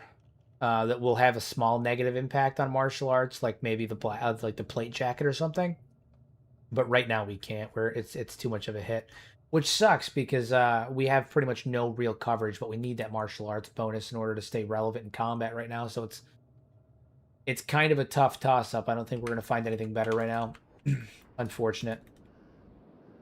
All right, we're gonna do a couple of laps to keep leveling strength. We're gonna do this the long way. Let's strength this level up over time. I don't want to do this the whole time, but we will do it for a bit. You're a good man, Beep from the Hive. Indeed.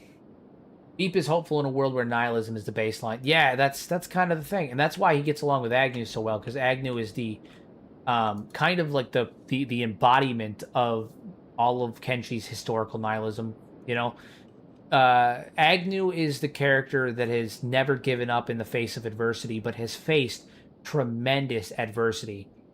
Whereas Beep is a character that doesn't give up in the face of adversity, but like comes from the opposite end of the spectrum, right? Like he is pure unadulterated innocence, whereas Agnew is pure unadulterated like experience. You know, they both come from opposite ends and they identify with each other. And I think that Agnew wants to protect the innocence in Beep in the same way that Beep kind of idealizes and looks up to like Agnew's resilience and strength. I got an itch on my back in the most inconvenient spot. Yeah, so I made a whole video on the subject, but like, yeah. Beep has no clue what adversity is. Couldn't find it in a dictionary if he tried. No, literally. Literally. If anyone's, skeletons are always crying. Agnew's honestly one of the like worst examples of like worst in terms of like being the best example. One of the best examples of the shitiness of being a skeleton, because they've been locked up for upwards of probably roughly 1,000 years, based on our estimates, and the fact that Agnew is wearing Second Empire police clothes, or police colors. Agnew's been locked up for roughly 1,000 years. Vocal modulator gone. Can't even express themselves verbally. Stuck in their own heads, forced to watch their own kind rip each other's heads off and enthrall each other. And I mean, it's bad. It's bad. I feel terrible for Agnew. I made a whole video about it for anybody who hasn't seen it a while back, called "The Relationship Between Beep and Agnew," where I dive into in depth the relationship between the two of them, and why it's such good, brilliant writing. Why it's such brilliant writing. Because it is truly brilliant writing. Not just Beep as an individual, but like the way that Beep and Agnew interact with each other is just brilliant. Agnew is pure resilience in the face. It is nihilistic resilience, right? Like Agnew's that character that hates being alive, but always survives, and they know they're gonna survive, right? Like Agnew's that character that is afraid of nothing, because they know that they'll always make it out. And they know that everyone around them is also going to die. And that's got to be heartbreaking, right? Like, it's survivor's guilt. Agnew is the epitome of survivor's guilt. And the worst part is they can't even say anything about it, because they are trapped in, like in their own head. They have no vocalizer. Almost no one can understand them.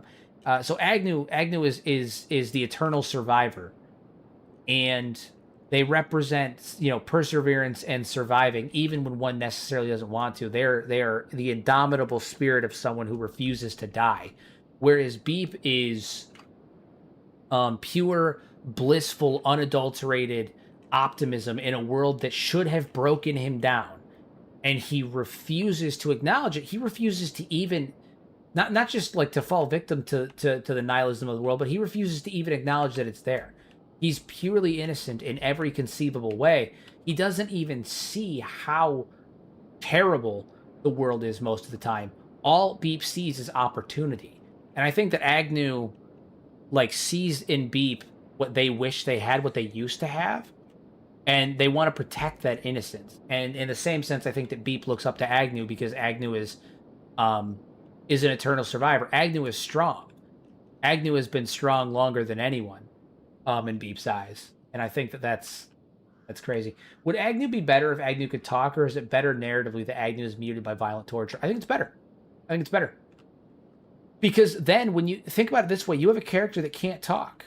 Like this is from a writing perspective. You have a character that's incapable of speech, that has been locked up for a century, or roughly a century. Not a century, a millennia, sorry. That's been locked up for a millennia, or roughly a millennia, that has been forced to watch their own kind rip each other apart, that has seen everyone that they were locked up with, and everyone that was locked up after them, fall victim to, eventually give up and become enthralled. They are the only survivor. They have always been the only survivor. They are stuck in a cage with their own thoughts, incapable of incapable of speech, incapable of outputting their thoughts or emotions. Everyone else hears them is nothing more than a guttural, broken, transmogrified growl and a screech. And then you have Beep, this tiny little innocent character, the kind of naive character, who sees the world in a way that seemingly probably doesn't make any sense to Agnew, through fresh rose-colored, fresh glass, rose-colored eyes, rose-tinted glasses, and sees the world as being a place of opportunity, a place of, potential, and is this naive little character that by all means shouldn't be alive, shouldn't have survived, and should be weak, should be afraid, should be weak, should be not, capable of anything. And they're able to not just look past the world, but also, and this is a big one, they understand Agnew. No other character that we know of actively understands Agnew, as far as I know. They have times where they guess what Agnew's saying, but with the dialogue in Travel, Oftentimes when Agnew is going off, is going on tirades or tantrums or freaking out or doing anything that Agnew does, most of the characters are like, what is his issue? Why is he doing that? Like, he's always doing that. What's his problem? Beef understands. And so imagine you have Agnew the Indomitable meeting Beep the Agnew the Indomitable and Beep the Impregnable meeting each other, and this character that has been surrounded by millennia of suffering and seeing the most horrific. Impregnable means that you cannot be like your defenses cannot be broken through, right? Like their optimism is impregnable. So you have this character that has seen the worst of humanity, gone through the entirety of Kenshi's history, and has been surrounded by nothing but decay, torture, and entropy for 1,000+ years, and no one can understand you. And then the one person that can understand you is this forever optimistic cinnamon of a character. I mean, it's brilliant. It's brilliant writing. It's just brilliant. If you're gonna have a dynamic, that's the one. I mean, it's brilliant. In terms, someone asked, do you think that we're gonna see Agnew and Kenshi too? Yeah, I do. I think that we're gonna see Agnew, and I think we're gonna see Agnew not insane. I think we're gonna see Agnew able to talk, and we're gonna see what Agnew was like. So, good. How we doing? How we doing right now? Strength is going up slowly. We're getting there. 24 strength so far. we're getting there. Although with our debuffs, it's currently at 15. So it is getting there. Pretty much all of the skeletons that are alive on Kenshi right now should be in Kenshi too. All right, we're gonna give this stuff to Beep so he can also train strength. Although he's not gonna have the issues that our boy does in terms of his strength training. Yeah, his will move way faster. Way faster. Hey, Primer, what's going on? What's going on? Oh, man. I don't know a ton about Kenshi lore. Is there a relationship between hybers and skeletons? I can't remember if I read it somewhere or something about the hybers are biological versions of the skeletons. Oh, that's my theory. You saw one of my theories. Yeah, that's mine. My thought is that the hybers were genetically created at the end of the Second Empire to deal with all the problems that the Second Empire was facing. They were also created by the skeletons, specifically by Catlan, when he became disillusioned and disenchanted with humanity, and thought that the way to save humanity and to continue his mission in his insanity was to make humans more like skeletons. And that's why hybers function almost identically to skeletons, just an organic version of the skeletons.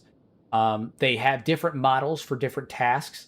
Those models directly compare physically and in terms of their structure and what they do in the hierarchy to the skeletons. So, for example, Beep is a worker. Is a worker drone. He's got a long, straight up and down head. The normal skeletons that we see, like Burn and stuff like that, were presumably the worker drones, and they have a long, straight up and down head. The soldier drones have a a rectangular, long head, just going side to side, and then the skeleton ones have the same thing, a rectangular head that goes forward and backwards. The managerial class of skeletons, being the P4 units like Catlan and all of them, have a rounded head, and they act as the managerial class. The managerial class for the skeletons have a rounded head, and they act as managerial classes. And the queens in the concept art for Kenshi, I'll actually pull it up right now, the one I'm talking about. Kenshi skeleton the original concept for Catlan was right here.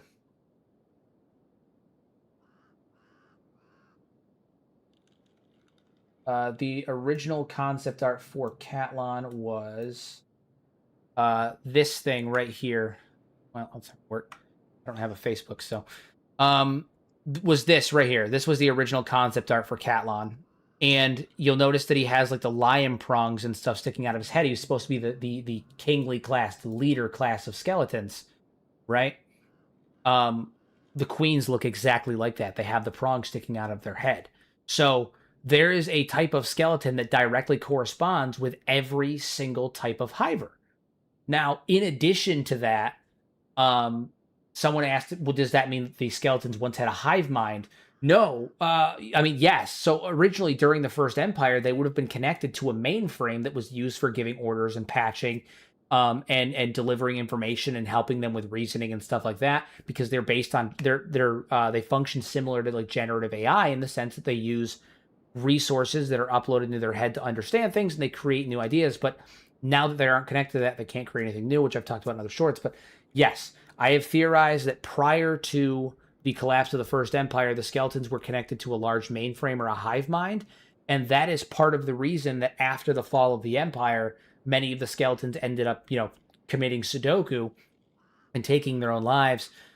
It was because, in the same way that when the hivers become sentient, the burden of consciousness and individuality becomes too much for them to bear, and some of them end up, taking their own lives as a result of that. The skeletons did the same thing. The burden of consciousness, the burden of individuality, once they were separated from the hive mind when the empire collapsed, was too much for some of them to bear, and they took their own lives as a result, because they couldn't deal with the idea of individual consciousness, which is why so many of them ended up committing Sudoku afterward, because they were detached from that hive mind. And it also lines up with my theory that the hivers, that the hivers were, wow, my brain just completely shat out when I was trying to talk. It lines up with my theory that that the skeletons, can't create anything new. They can only repurpose and reconfigure things that they already understand. And so when they were trying to make human beings better, they were trying to make them more like skeletons. They gave them a hive mind because it was the exact same thing that they used to experience. They basically gave them the mainframe that they used to have, the individual roles that they used to have, the skills they used to have, the resistances that they have currently. Wait, I thought this was a solo. It is a solo, but I need someone to carry my shit because Toji only has one arm. He's only got a left arm, which means he can't carry bodies to turn bounties in. So I have to have someone to carry bounties. Beep is strictly non-combatant. He's block, hold, passive the whole time. He does not fight. He is strictly non-combatant. He is not here to fight. He is here to carry bodies and to carry items. That is it. He's here for loot only. Don't you have someone for that? I did, but then in episode 3, Toji and Eris got eaten by blood spiders, and I had to restart the playthrough. So this is technically Toji number 2. This is Toji the second. Speaking of, we need to pop on out here. Actually, we need to go get some bodyguards. Big old loot full of ore. Yeah. Right now, he's training strength because we need him to be strong boy. We need Beep to be strong boy. So he's currently training up strength with a bag full of ore. That is a super compelling theory, and this game seems to reflect a lot. The idea of something enormously powerful creating something else in its image. Yeah, and it also, it kind of makes sense because, again, I've talked about this at great length too. The Second Empire was very much an inverted version of the First Empire, and the First Empire, was a humans created skeletons as a workforce. The skeletons outnumbered the humans. Second Empire comes around. The opposite happens. Skeletons use humans as a workforce. The humans outnumber the skeletons. Additionally, the First Empire created inorganic life. The Second Empire is is a servant race. The Second Empire is repurposing the skeletons, creating artificial life organically. There's a lot of parallels where things are inverted between the two. The First Empire was based around manufacturing, creationism, rapid expansion, megalithic structures, the advancement of technology. The Second Empire was a lot more militaristic, and didn't focus on, the creation or advancement of technology as much as the repurposing and reconfiguring of existing tech. Like, the Second Empire was basically an exact inverse of the First Empire in many ways. And so it would make sense that in the same way that the humans created inorganic life, the skeletons would then try to create their own organic life.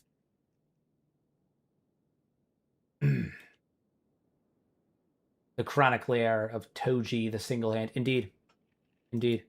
All right, we're gonna hire some bodyguards because we're about to go into the fog for some training. I had a thought too playing tonight that it almost feels like humans don't really belong on Kenshi, along with the other races that have adapted to it. Maybe humans came from space to Kenshi. So the idea is that human beings likely. So I would recommend, just to plug my own content because I can. I would recommend watching my "All Life Came from Humans" video on Kenshi. Basically, all life on Kenshi, except for maybe a couple of examples, are originated from humans in some capacity, whether they were created by or used created by or used to be humans. And that all started with the original humans that came to Kenshi and founded it, being that of the First Empire. They terraformed the moon and killed the original inhabitants and changed the atmosphere of Kenshi to better suit their needs. But humans were interstellar. They came from somewhere else. They colonized the moon of Kenshi. Isn't this Sentient Sands? It is. It is. It is Sentient Sands. That is correct. We're hunting fog heavies right now. These boys right here.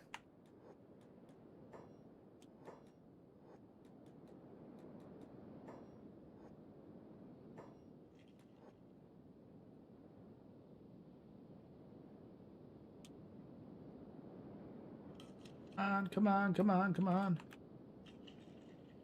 I found your channel yesterday. I'll check it out. Well, welcome to the channel. I'm glad to have you here, and I hope you enjoy the stuff. I will say, as I always tell everyone, just because I feel like this is obvious, but like, I prefer my new content versus my old lore content. Not because I think the old content, in terms of theories, don't hold up or they're not compelling. I was still figuring out who I was as a content creator at that time, so my narration and editing style wasn't nearly as good. I was trying different things out, how I wanted to do it, all that stuff. Nowadays, I feel much more confident in it. I wonder what the name of the planet is. I hope we can at least find out a name. I don't know about the name of the planet, but I can tell you that it's the skin of it is Mars. It's not actually Mars in lore, but the skin on it is actually a photoreal picture taken by like NASA of Mars, which is pretty fucking cool. Pretty fucking cool.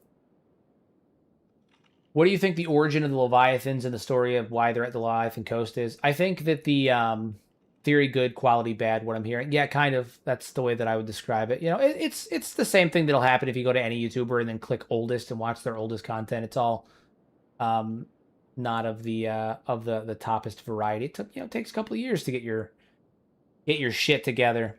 Anyway, the Leviathans. I think the Leviathans are one of the natives of Kenshi.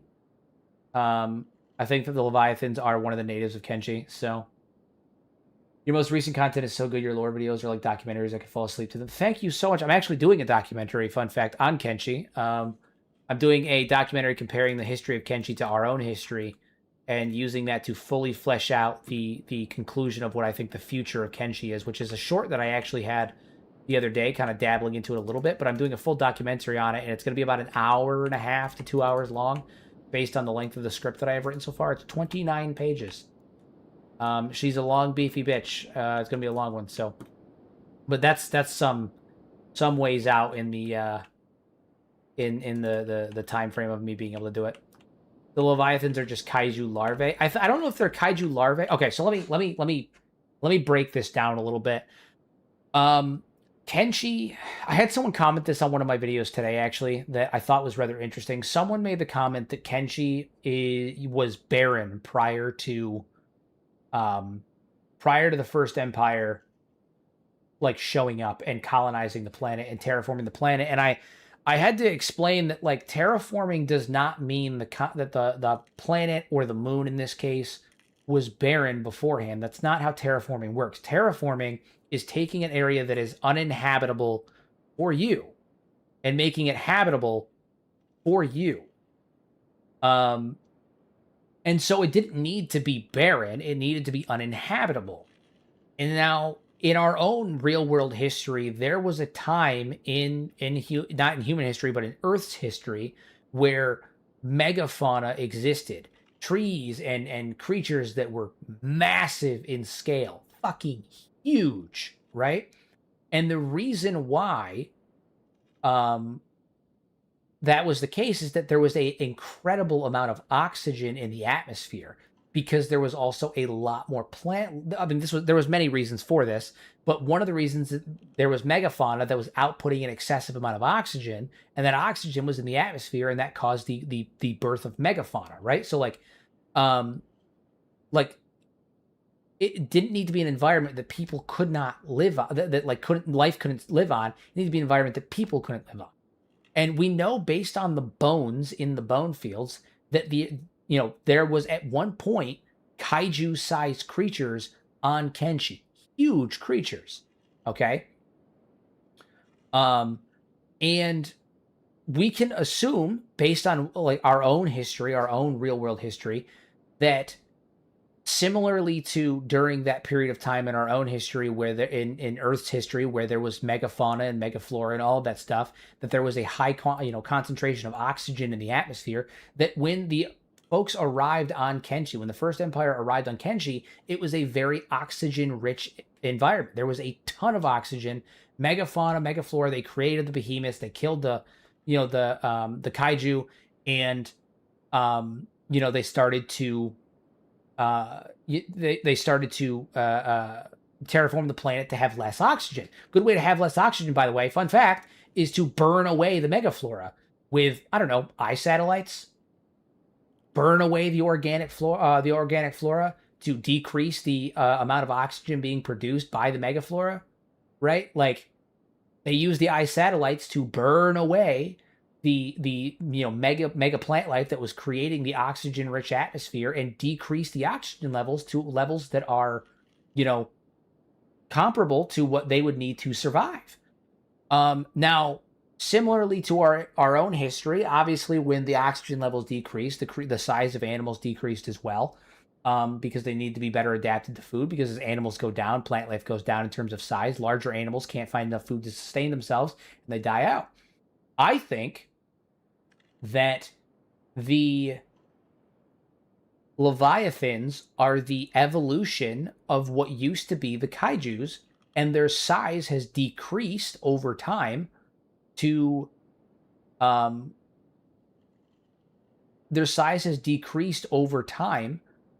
due to the decrease in oxygen in the atmosphere compared to when they were kaiju. We also know, the kaiju were probably, there was a combination of like whales and like reptilian creatures because of the way the skulls are shaped. We can kind of guess that, but we don't know for certain.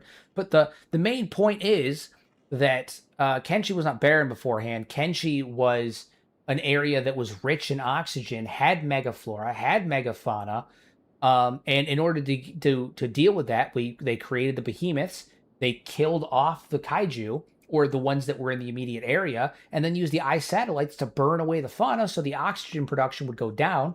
The atmosphere would end up losing oxygen and go down to a sustainable level, a level that they could survive on, that people could live on. So, oh yeah. My thought, though, is that the Leviathans are the distant remnants of those kaiju-like entities that lived on Kenshi. And we know there was multiple types because of the way the bones are. So the Leviathans are one of the distant relatives of one of the kaiju-like entities that used to live on Kenshi. But as the atmospheric conditions changed, the Leviathans became decreased in scale. They're still huge, but comparatively to what their ancestors were, they're not. They're not. So that's my thought on the Leviathans. That is my thought on the Leviathans. All right, now where the hell is that Fog Heavy? Where is he at? There he is. Get over here, you rat bastard. I'm about to kick you in the jib. One Fog Heavy. Come on, we can do this. I have the power. Ow. No longer one Fog Heavy. No longer one Fog Heavy. No longer one Fog Heavy. Toji, run. Toji, run. Run, Toji. No longer one Fog Heavy. Run, Toji. On the upside, once these guards pop in here and kill these guys. You've also said Kenshi's returning to its pre-cataclysmic state, so I was thinking more eggs. More like eggs that only recently hatched because the world is healing compared to the Age of Chaos. I don't know. I have reason to believe that the Leviathans may be semi-aquatic. They may be able to survive underwater. They may have just been underwater during the time of the Second Empire. You know, we don't really know. We don't really know. We don't really know. There's a couple avenues that things could have taken. I don't know. I do think that Kenshi is returning to its terraform state from during the first Empire. That's for sure, though. That is something that I still firmly believe. Still firmly believe. Kick his ass. Literally kick his ass. Yeah, hell yeah. Kenshi 2 is basically a prequel. It's not basically a prequel. It is a prequel.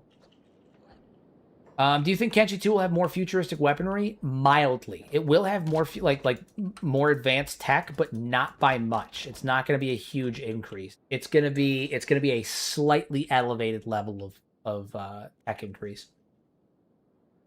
I loved your video talking about the history of the different hivers. I think the Fogman theory is so cool in a world from a world building standpoint. Oh, thank you. I think that's actually my oldest independent theory video. I will end up remaking that one probably when Kenshi 2 comes out. I'm waiting until Kenshi 2 comes out to remake it because we're gonna get the definitive answer as to what is the origin of the hive in Kenshi 2, according to Chris anyway. According to Chris, but that was also a couple of years ago when he said it, and Chris has been known to change his mind, so who knows? But the going plan is that we're gonna get a definitive answer as to the origins of the hive come Kenshi 2. Beep, my man, actively training that strength. Getting strong as hell. Getting strong as hell. Alright, we are gonna go sell some fog heads. That's what we're gonna do. The Holy Nation draws from the medieval European aesthetic, but new powerful religion takes over the most important part of the world, and the old empire is scared of them. Reminds me of the Arabic Caliphate, and the Phoenix is the military and religious leader at the same time, like the Caliphs were. The Caliphs were. Maybe in peacetime it will prosper and become more rationalistic and inspire more learning and unity due to prosperity, like the Islamic Golden Age. Maybe. I mean, I understand the comparison to like the Islamic states and Middle Eastern states more than the medieval Europe. But I still think that it's more likely tied to early medieval era Europe, simply because throughout the idea is that people think that it's a misdirect. It's a deliberate misdirect, and I disagree. The idea is throughout all of Kenshi, there's a repeated use of nomenclature that is directly tied to the inspiration for it, right? The Shek are, Mongols, Turk, Vikings, and they use nomenclature that is in a societal setup that is similar to that. The United Cities is, Japan, Edo period Japan and whatnot, and they use nomenclature that is strictly Japanese. The Holy Nation uses nomenclature that is very, very European in origin. And I've had some people say that it's a misdirect, right? It's designed as a way to throw them off the trail of that idea. Like, it was done deliberately. I don't think that fits. It doesn't line up with the nomenclature being used. Just like how I've theorized that the cannibals are an offshoot of early concept ochronism that went insane due to toxicity and heavy metal poisonings and environmental factors, and then degenerated on a genetic level over the course of a millennia due to, prion diseases and whatnot. And one of the many things that I use to justify this is their nomenclature of using things like the Grand Wizard, using things like the Holy Nation insignias and stuff. And people have come to me and been like, no, the cannibals are a reference to the KKK. Now, here's the thing one of the many issues I have with that concept is that the main reason people think that is because of the Cannibal Expanded mod that adds in the pointy hats, okay, and makes them look that way. And the idea is that they're saying Grand Wizard because it's a reference to the KKK. No, it's not. There's no way that it is. That doesn't make any sense. You can't connect that in any way other than that nomenclature. That doesn't make any sense. That doesn't make any fucking sense whatsoever. Other than the Cannibal Expanded mod that adds in the pointy hats and the fact that they had a Grand Wizard. But if they were an offshoot of the Holy Nation's original religion, right? If they were an offshoot of the early Holy Nation, then it fits with that medieval, early European era nomenclature of a grand wizard. You have paladins, you have the phoenix, you have, inquisitors, and you have a grand wizard. It fits with that like Arthurian style European nomenclature. It fits. Way better than the idea, and the nomenclature tends to line up. You have the Second Empire with legionnaires. They're clear, and their structure and their downfall, their history is very clearly lined up with that of the Roman Empire and potentially the Byzantine Empire, right? They use the same nomenclature. They have the same social structure. They have the same history. The United Cities, Edo period Japan, same nomenclature, same structure, same hierarchy, same history, similar histories. You have the Czech with the Mongols, the Turks, and the Vikings.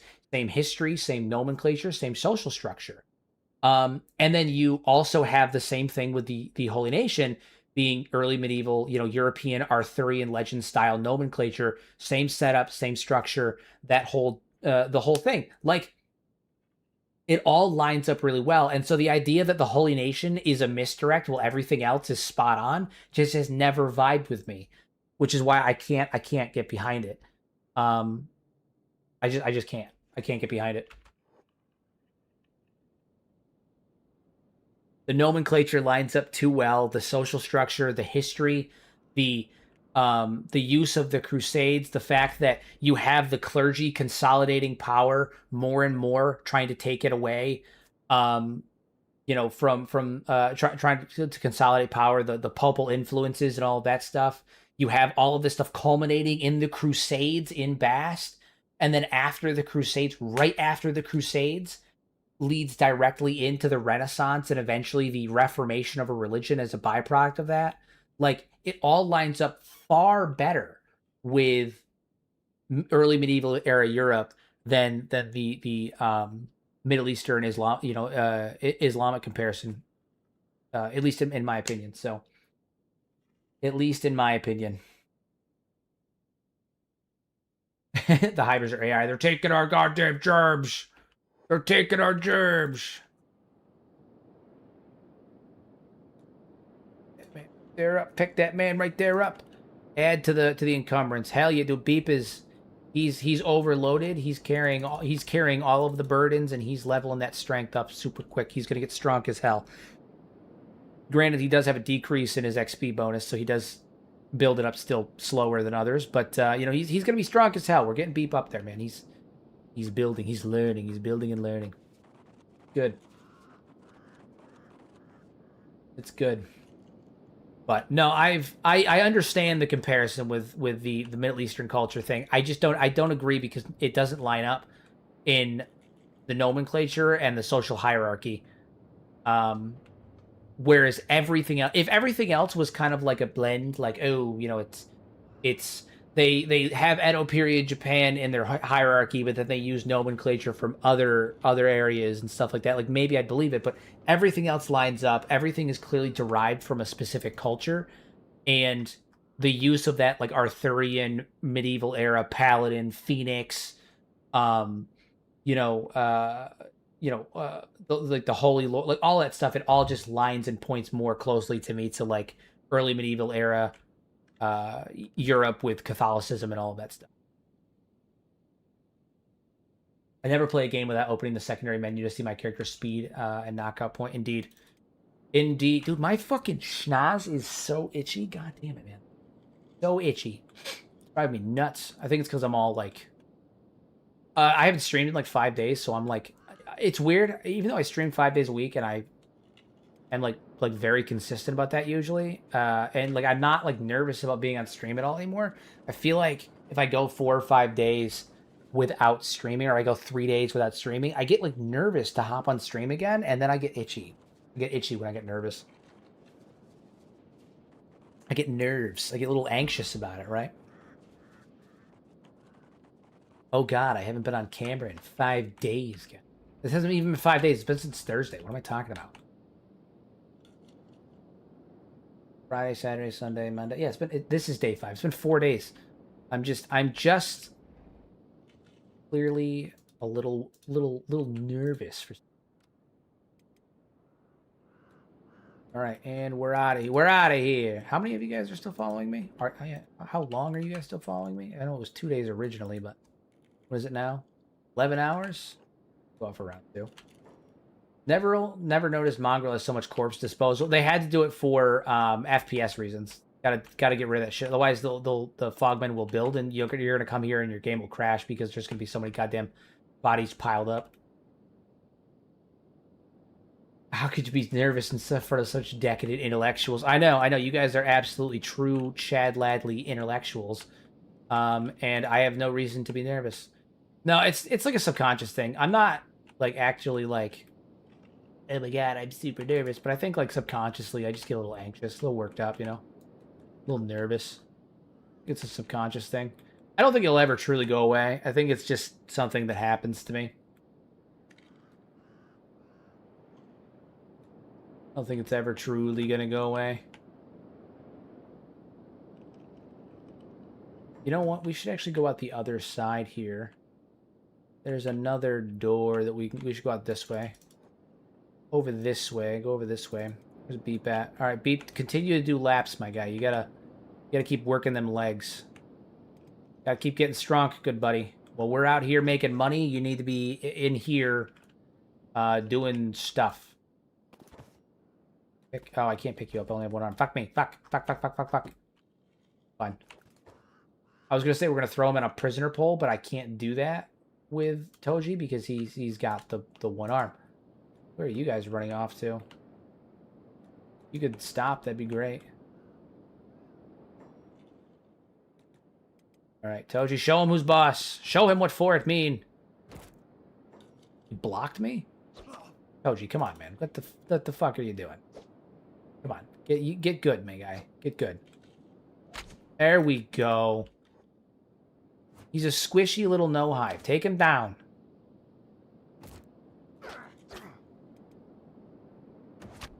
There we go. Where are those fucking dodges? I know. My guy's... We gotta work on that shit, man. You gotta work on that.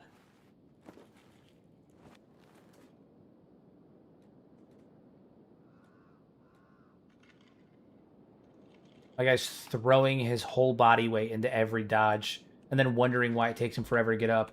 Why was the Fog Hive and Western Hive directly next to each other? Were they allies or even the same faction? I think at one point they were nearby and they were probably allies, or at least like okay with each other, This is the first stream of yours I've watched. Why exactly is Toji neglecting getting a robotic arm? Is he an Okranite? No, so the backstory for Toji, there's an in-game reason and an out-of-game reason for me doing it. The in-game reason is that Toji was, when he was, a young lad, 17-ish, he was in the United Cities. And he was, a vagrant. He was a starving man. And he stole a loaf of bread from the market, and to make an example of him, the local noble removed his arm publicly as a way to stave off potential thieves in the future. And it taught him a lesson in his...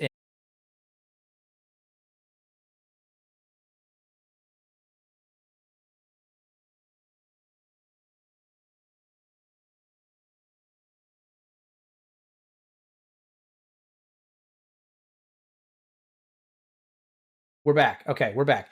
Sorry, guys. That was super weird. OBS completely crashed out. I'm loading Twitch back up now for anybody that was in the Twitch stream, although thankfully there was only like 1 or 2 people, I think. Yeah, OBS completely crashed out, and then I tried to boot it back up, and it just, it crashed again. Super weird. I got to reboot up Kenshi, because Kenshi crashed when that happened too. Yeah, so OBS just completely shit the bed. Not sure what happened with that. Very odd. Very, very odd.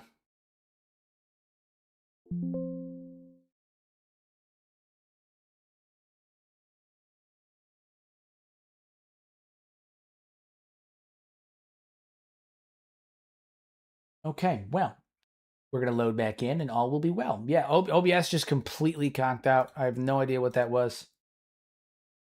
Very odd. Very, very odd. It's punishing me because I skipped the update earlier. I said I didn't want to.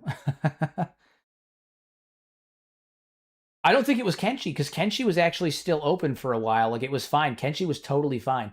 Kenshi crashed the second time OBS crashed, which I hadn't started the stream back up again yet. I'm not quite sure what happened with that. Yeah, no, that's super weird. Super duper weird. Was very weird.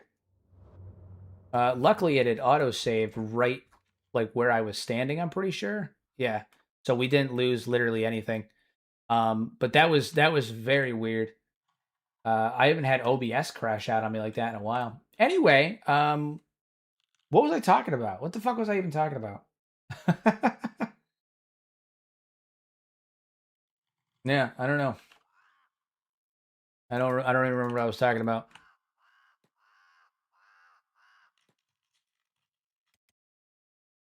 But yeah, we're back. We're back. We're back. Can't be as bad as my PC. I should really take better care of it. I go months or years between driver updates. My God. The story of Toji with his arm. Oh, yeah, okay. Yeah. So that's what it was. You're right. It was Toji with his arm. So anyway, Toji had his arm removed. And, he learned a valuable lesson, being that the strong will always stand over the weak on Kenshi. And, so he devoted himself to becoming strong. And so he's going to become, a bounty hunter, and he's a strong figure and all that stuff. But he is keeping his arm removed as a way to is a symbol, is a remembrance of what happened. He lost his arm, but he's not going to rely on cybernetics or anything, any kind of cheap trick to get ahead. He's going to become strong, and he's going to do it his way. It's a his missing arm is it's a constant reminder and a symbol of his dedication to becoming strong. Now the reason out of game that I did it is because I wanted to do a game, like a playthrough where my character was limited in a way that wasn't going to go away quickly, right? Because I've talked about this in the past before, that there's an issue that I've noticed with like Kenshi, like Let's Plays, where they start out with like some kind of limitation or handicap. With like what is it, like tour solo runs and stuff like that, where they start out and it's like, yeah, I'm doing a limbless run on Kenshi. We're just a torso, and we're gonna go out into Kenshi, and we're gonna live as a caterpillar, as a torso caterpillar. And then within the first like episode or a couple hours or a couple of minutes, even the first thing they do is they crawl their way to a town. They save up a little bit of money, and they get some economy legs. And then from there, it just basically becomes a normal playthrough with a character that has robot limbs, right? Like, there's no long-term handicap. And I wanted to do a playthrough where like his handicap is something that is long-term. It is something that I, as the player, have to deal with, because it becomes difficult to do things. He can't carry bodies. He's a bounty hunter who can't carry bodies. And so I have to have someone as a pack mule, he can't use certain types of weapons, and even when he uses most weapons, he's going to have some kind of a debuff. Strength leveling is harder. Dexterity is harder. He's going to have a harder time. It is a limitation that will last the entire playthrough that Toji has to overcome during the course of the playthrough. And I think that's far more compelling than, I'm going to give myself this really difficult start, and then within the first episode or two, it's not really a problem anymore. It's just a normal playthrough of Kenshi. Whereas now it's no, this is a one-armed playthrough, and it's going to stay a one-armed playthrough. It's a permanent handicap that our character has to learn to deal with.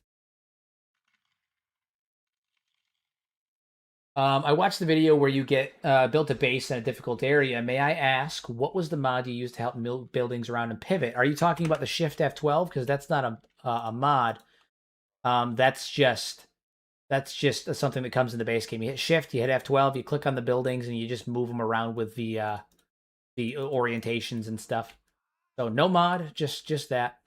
Just that. I also use Slopeless, so I can align things to be easier to use. But yeah, no, Shift F12. If you watch any of my build videos, I go in depth on how to use Shift F12, and I also have a handful of shorts that discuss it as well. All right, we're going to work on Toji's dodge. My man needs to dodge. He needs to duck, dip, dive, and dodge better. If you can dodge a wrench, you can dodge a fogman. That's the rule. You gotta build up that dodge. My guy's got... Oh, shit! God damn it. They just whacked the hell out of him. Slopeless, yeah, it lets you Place objects on terrain without the object rotating. You can also like level things out. Right, we're gonna back up a little bit. And I think we're actually gonna fight this one now. There we go. There we go. Come on, Toji. Give him the business. Kick him a couple times. Kick him. Kick him in the head.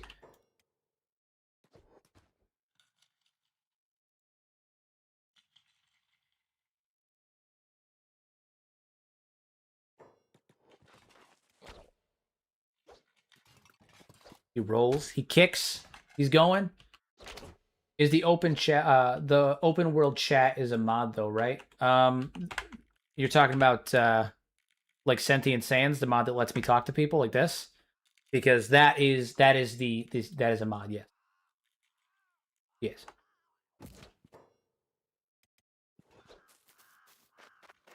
Yeah, that's a mod.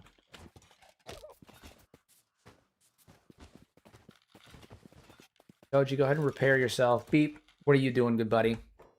Still working on that grind. Still working on that grind. Could easily shank a Fogman. Chooses to kick. Yeah. No one said he was the greatest. How long do you think the Fogman can last on Kenshi? Well, depending on if my theory about what's going on with them is correct, for a long time. You're gonna have to take out the source, which will be the incubator that they're using to rapidly reproduce. So unless that happens, which I think if it is still around, I think they're underground. I like the idea that the Fogmen were a hive that was underground. The queen died, and then they emerged. They emerged, and now they're incubators underground, inaccessible. I like to think they were a cave hive. Bunch of cave hives. What's my favorite mod at the moment? Ooh, that's a tough one. I like pretty much any animation mod. That's pretty cute. The Ironsides mod is easily my most one of my most recommended mods. I can tell you that much. Hapless, good is I wouldn't say a good friend, but a friend of mine. I'm on Discord. We chat sometimes. He's good dude. The guy who made the mod, solid individual. Love it. The idea of a Kenshi Underdark is pretty cool. I think so too, man. I hope Kenshi 2 has caves. Oh, dude, caves would be cool. I made a whole video about that too, theorizing that the redacted hidden feature of Kenshi 2 might be caves. I made a whole video about that too. That would explain why anytime you're talking about killing off the Fogmen, the AI mentioned needing to go down into the caves and taking them out at the source. It's funny that that happens because we know that the LLM that runs Sentient Sands uses the internet to fill in the gaps when like you add mods in or anything like that. And I've wondered if sometimes Sentient Sands is using my videos as a resource for creating like lore-based dialogue. I've often wondered if that's the case because I've gotten a couple of instances where they've said something and I'm like, that's mine. I'm pretty sure that's mine. Pretty sure they're talking about my shit. So I've always thought that was interesting. The potential that the Sentient Sands mod is using my content as like as a resource encyclopedia for creating lore-based dialogue and stuff. Possibly, you do have a fairly big footprint in the lore department for Kenshi. That is true. That is true. Isn't Kenshi 2 going to be when the world had more water? So is the water going to open up the caves? I mean, yeah, the world is going to have more water, but we also like the world's going to be the water level is going to be higher. Excuse me. But the only reason that Kenshi 1 doesn't have any active caves that we can go into is because of limitations with the camera. So it may just be a retcon. We know retcons are going to happen. They may just be like, oh, there's caves here. Maybe the caves were closed off. Maybe they weren't. We don't really know. Maybe you can close the cave is open in Kenshi 2 and it's closed by the end. You can close it. There's a lot of things that could be done with it. You're one of the shadow writers. That's what everyone likes to say. Higher water levels would mean less possibility for caves, but there is going to be a new landmass that is navigable in Kenshi 2 as far as we have been told. So it's possible that the cave systems could be present on a new landmass. Or again, it could be a retcon where the caves are there and you know, they've always been there, because we know retcons are going to happen too. There's something that Chris has talked about at length, like expect retcons. It's going to happen. Kenshi lore is malleable, and as we've gotten into, you know, the second game, our writing has gotten better. We have more people on hand. It's not just Nat doing all the writing now. She's the lead, you know, creative director and leading the writing, but it's not just her doing it anymore. So like things can change. You know, there's a possibility of Kenshi 2 experiencing some retcons in terms of the geography and stuff as well that were present due to limitations. Do you use the unique recruit mods? If so, do you have a favorite on there? I have not. Or is the unique no? Is the unique recruits the one that gives them new faces, or is it the one that adds new recruits? Because I don't think I use one that adds new recruits. Yeah, I don't think so. I don't think so.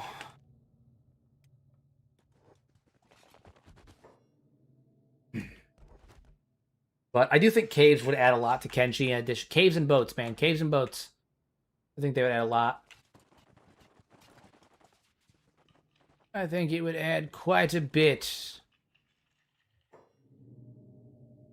Find. Where's the other bar? Oh, there it is. There it is. Grab some more backup.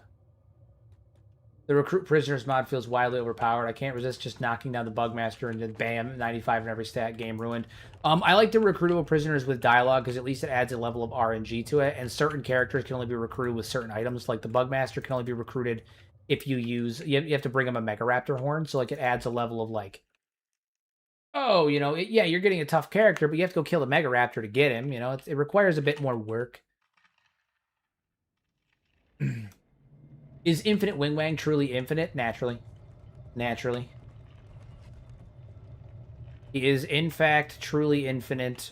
Although, fun fact, not actually, like, the biggest fan of Infinite Wing Wang. Some people are, like, really into him. I don't know. I think he's entertaining, but, like, meh. Yeah. I totally see the LLM scraping your content. Give it time. It'll mention dude smoothie. Oh, yeah, the dude smoothie. It's going to bring up the dude smoothie. The thing that everyone will remember me for. The dude smoothie. Oh, man. Hey, James, what's going on? Is hot longs really hot or long? Both. Both. If you're into that. If you're into Shek Womans. I personally not huge on the whole like Shek mommies thing, but like you know, not here to yuck anyone's yum. Not here to yuck anyone's yum.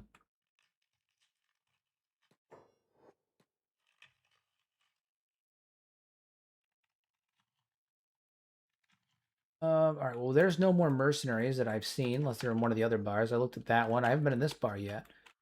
Hoping to get a couple more mercenaries. I might see if one of the. I mean, these guys are here, but they're all recovering still from the last little outing that we had. My hot longs is dead. Don't worry, another can spawn. Hot longs is on the name list, on the gen list. Do you know every unique NPC in the game at this point? I do. I do. I do. All right, I was checking my Twitch because it just did a flash there. Sorry, guys.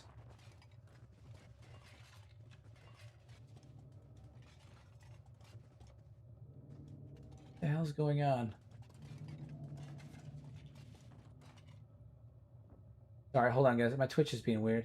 I don't know. I don't know if it's being weird on the Twitch end. Is it being weird for you guys? Because it's being weird on my end.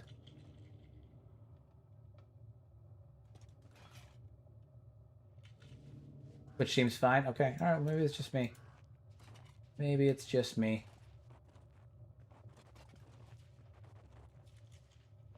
All right. Well, yeah.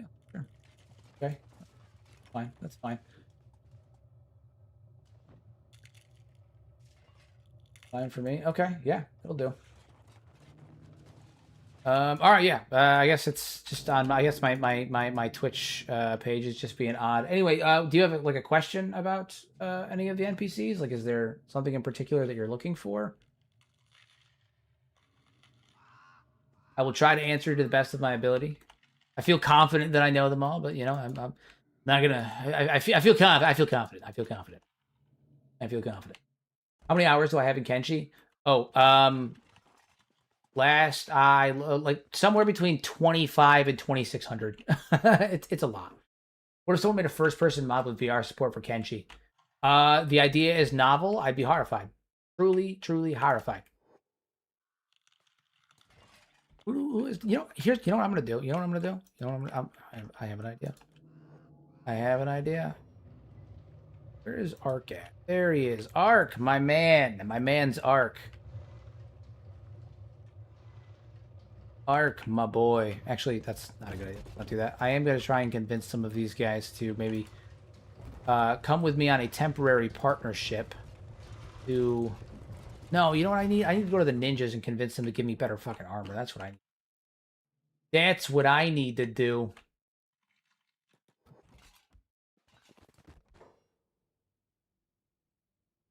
Have. Good amount. Haptic VR technology lets you get dismembered IRL while you're in game. It's true. It's true. New haptic technology. Do you know Esper? I do know Esper. Esper is the southern hybrid that is currently locked up in Tengu's vault. I do know Esper.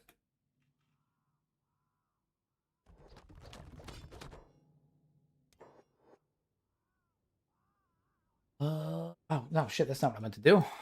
I didn't want a face change. I thought you were one of the ones that sells me shit.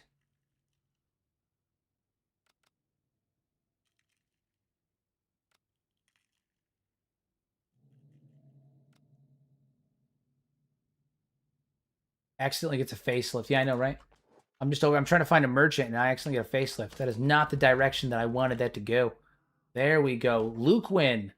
Luquin was the one that was locked up by Emperor Tengu, correct? Also locked up in Tengu's vault.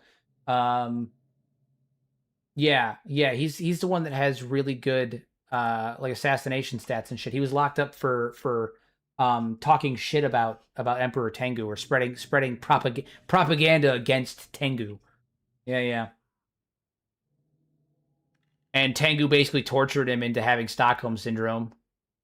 Cat's the unique recruit that can be found in the Dust King's tower. Yeah, he's locked up in the Dust King's tower. I don't remember what his deal is. Is he good at cooking or is he a doctor? Am I thinking Dr. Chung?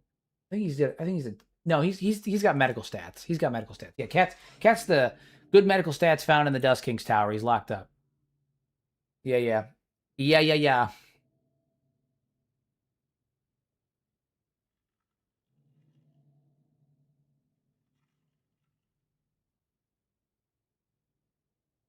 Seto, daughter of Asada the Stone Golem and Bayan. Probably Bayan. Almost certainly Bayan. Got a video coming out for that soon.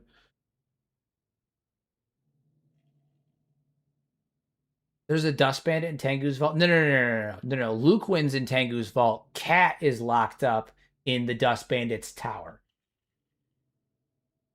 Two different characters. We're talking about two different characters. All right, we're gonna get better assassin gear. That's for sure. Something with better coverage. This is what +4 to my martial arts. Ups my damage a tiny bit, but we really need better coverage. That's not going to affect my combat speed is important. The dark leather shirt is at 3,000. Tengu's Vault wiki says there's one random dust bandit in Tengu's Vault. Stubbs Mimosa. So Stubbs is an interesting one because Stubbs is actually a character that is listed as a Stubbs Mimosa is listed as a Scorchlander, but he has a Greenlander skin, which implicates the idea that he is potentially the byproduct of Scorchlander and Greenlander intermingling. He's one of several characters that do that, where they are a Scorchlander, but they look like a Greenlander. Tengu's another one, although technically his skin texture is that of a Scorchlander, but it's very, very light, where he almost looks like a Greenlander. And then several of the Gorilla Bandits, which implies that they've been intermingling with each other as well. He's found in Shark or Mudtown.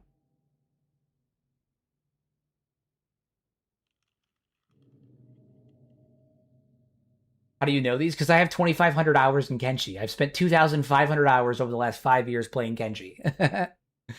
And I've researched a shit ton of things related to Kenshi for my videos.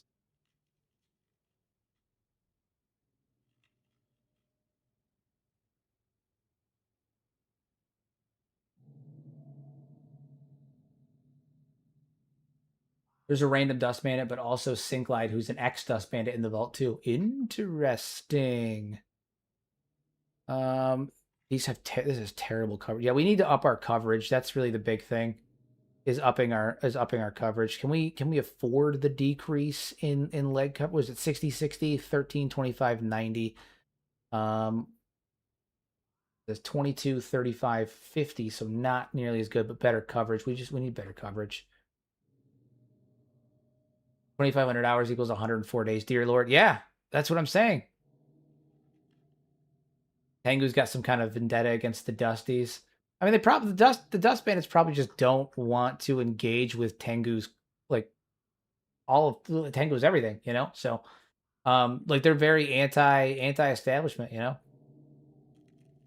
They want to do their own thing, looting and whatnot. And the only people that are allowed to loot in the United Cities are, you know, the ones that Tengu and Langan allow. James, thank you, sir, for the gifties. Thank you. Much appreciated. You know what, actually, in recompense for that, here's what I'll do. Do I have any frees? Oh, nope. I've used all 10 of my freebies. Oh no. I'm sorry, guys. I was gonna send out some freebies, but I've used all 10 of them already for the month. Cornelius is the goat. Cornelius is the goat, my guy. We love Cornelius. Cornelius the goat. He's literally the goat. Yeah, he's a unique goat.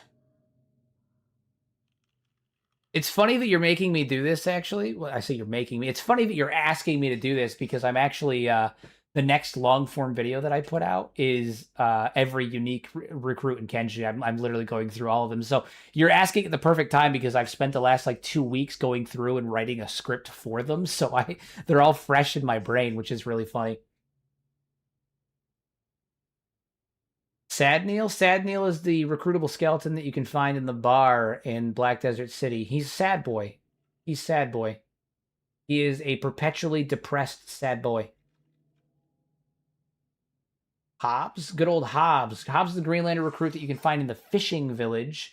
And if I recall, I'm trying to remember, is Hobbs the one that tells? No, I'm thinking of. I always get Hobbs and Bard confused.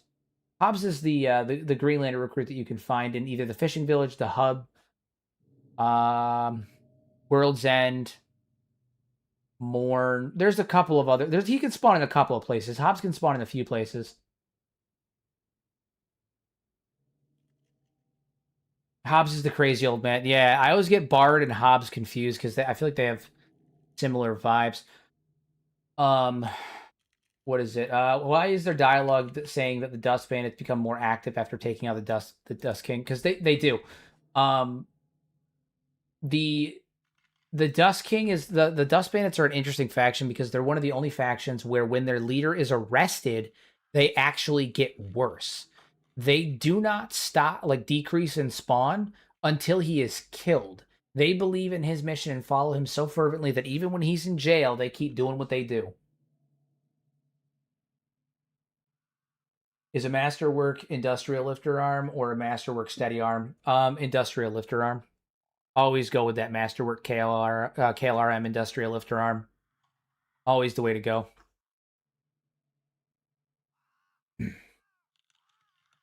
I think I've got what I'm gonna get out of here. I'm considering switching to the Ronin cloth pants, but the cut resistance is way worse. But they also don't cover as much, so it doesn't really matter. I lose uptick in athletics, decrease by 4 of martial arts, but I get better coverage. And it's nice and light, so that lightness will assist too, although I'm weightless now, so anyway, so it doesn't really matter too much. Lower harpoon resistance. Cut resistance efficiency goes down, but the cut resistance itself is actually higher. Yeah, let's go with the Ronin cloth pants. Fuck it. Fuck it. All right. There we go. Are the cages in the Bugmaster's attic for Catlon and his war criminal cabinet? Yeah, that's kind of the implication, is that he wants to go to the Ashlands, you know, find Catlon, find his generals, bring them back, and do whatever he's going to do with them. But yeah, the implication is that the cages up top are for Catlon and his generals. There is an exact number up there, if I recall, to fit Catlon and his cabinet. Like they're all there. So. You've got to continue to level that strength. Got to continue to get stronger. Up to 11 strength so far. My guy's doing it. He's doing it.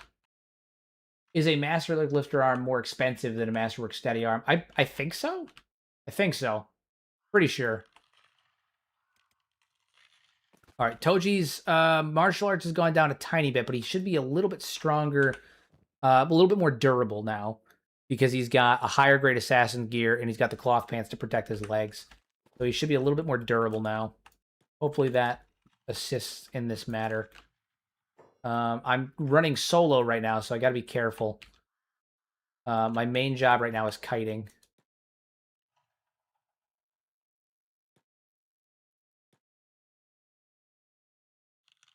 Kiting and corpse collection.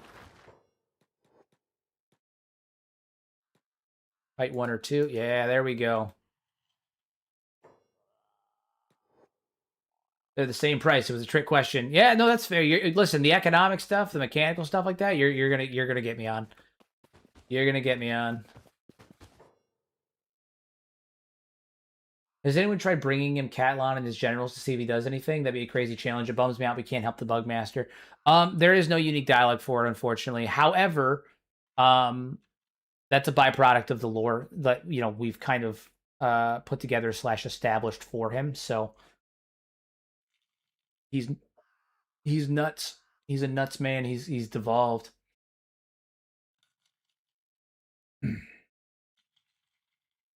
The crazy guy with the box of teeth. Those are his own teeth too. If my theory is correct, those teeth are his teeth.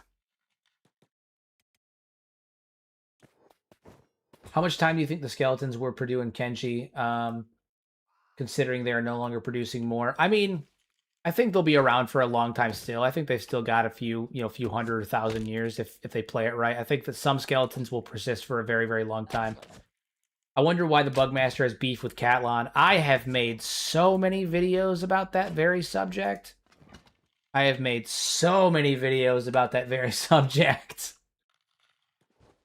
The Bugmaster, in my long-running theory, was a member of Catlon's cabinet. Specifically, he was the geneticist that engaged in the who do you think the strongest faction leader in Kenshi is? In game, it's King. Hands down, it's King. End of story, King. In lore, it's Catlon.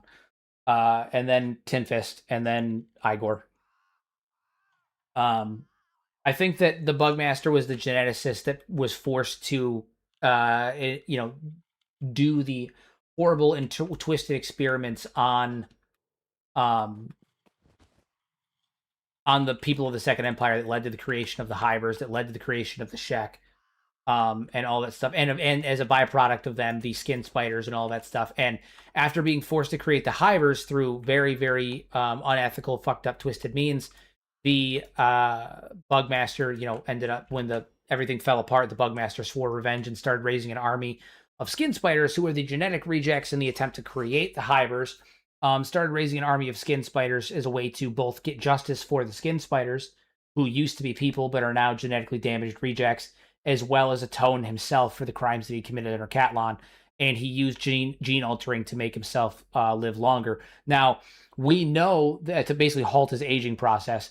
And actually, I found a line of dialogue the other day in my Let's Build a Follower mod stream that actually all but confirmed that the Bugmaster is, in fact, hundreds of years old, if not more.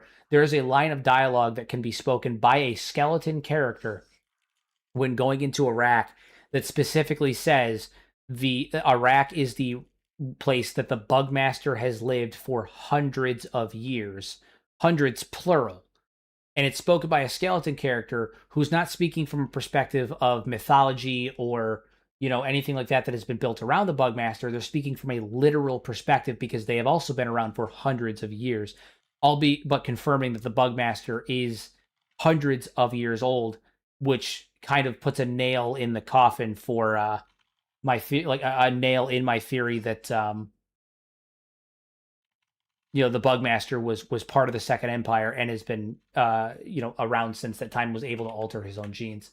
So I saw a theory that the Hybers were created from specifically children. What do you think about that? I don't think they were created from children. I think that's part of the reason that they're so fucked up. I think that's part of the reason that there were so many flaws with what they're talking about.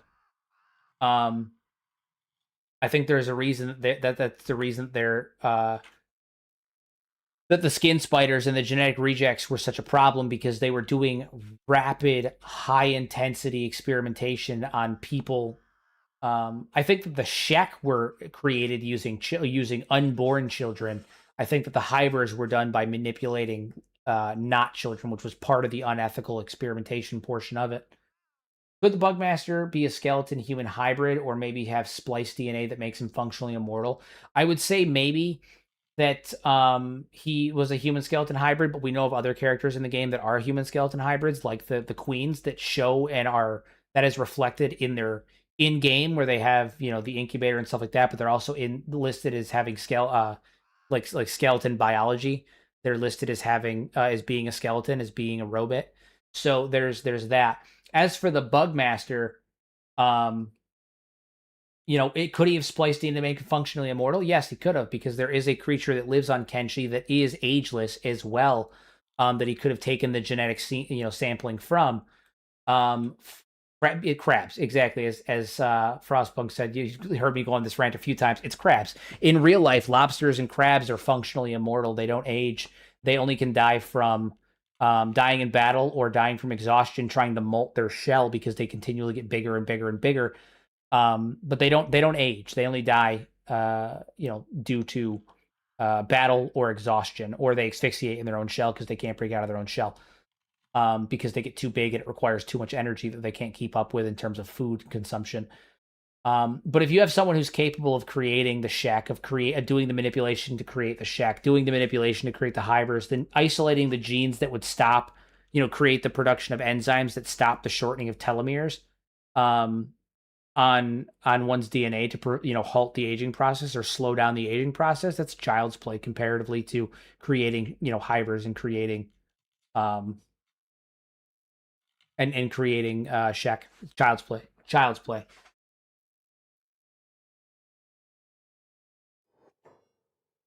Bugmaster is actually the Crab Master. Yes, get their attention. Hell yes. I'm gonna get that sweet row. All right, yes. Send them all up here. I'm either doing something brilliant or dangerous. Come on. There we go. Get the ninja reinforcements up here. Stunning. You get that Praetorian row.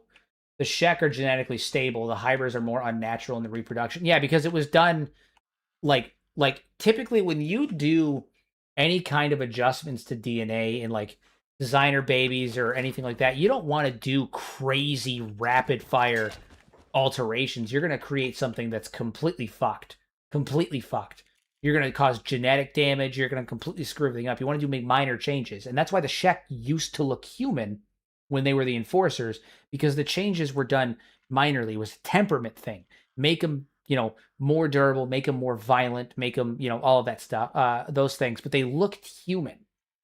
And then over generations, they went down a different evolutionary path. But the alterations that were done to the Shek were so minor. They were small. And over time, they yielded into a genetic bridge, bridge off from the human timeline. Whereas the Hybers, they would have been done with such aggressive, intense manipulation that they are effectively sterile. They're probably sterile. They don't even have like reproductive tools. And so they had to use the incubator as kind of a halfway point to act as a facilitator for reproduction, because they had messed with them so much genetically that they couldn't reproduce naturally. So they're the byproduct of over-aggressive experimentation. Do you think the reason they're so fucked is because Catlan was getting madder and madder, possibly rushing the process, and that perhaps the Shek are older than the Hybers? I think the Shek are older than the Hybers. I think because the Hybers showed up at the tail end of the Second Empire, based on everything we know. They never mentioned before the end of the Second Empire. And I think that at the time that it was going on, Catlon was dealing with a famine. He was dealing with the exodus of what would become the Holy Nation. He was dealing with mass rebellions, pirate issues, um, terrain issues in terms, environmental factors like radiation, acid rain, stuff like that. And he also was becoming disillusioned and disenfranchised with human beings, and the human race as a whole.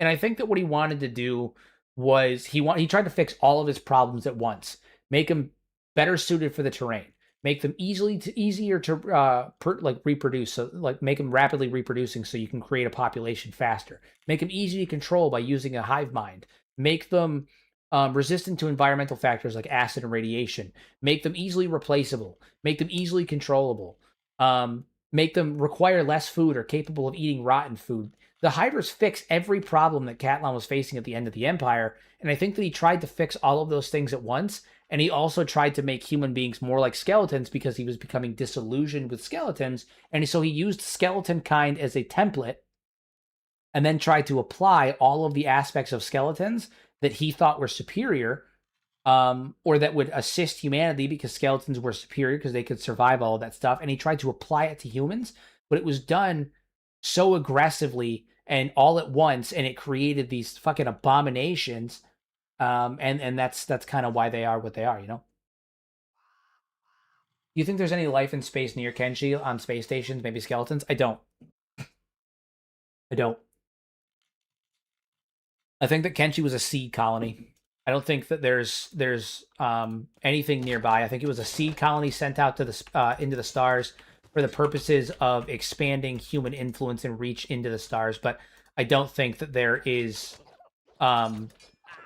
other like life or anything in the immediate area of Kenshi. No, I don't. Not personally, I don't know. I could be wrong, but I don't think so, no.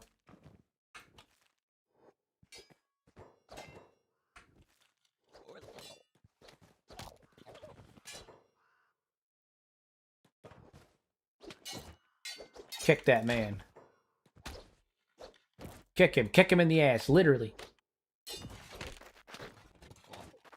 Stay behind him, stay behind him. Attack it from the back, attack it from the back, Toji. Hell yeah, kick him in the head.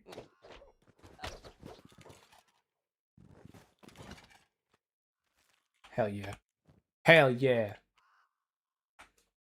What about the top of the space elevator? There's got to be something up there, even if it's abandoned. Oh, I think there's something up there. I think it's abandoned. Why do the city heroes call me bone freaks? It makes me sad. Because they're racist bandits. They're just a bandit gang that is Greenlander supremacists.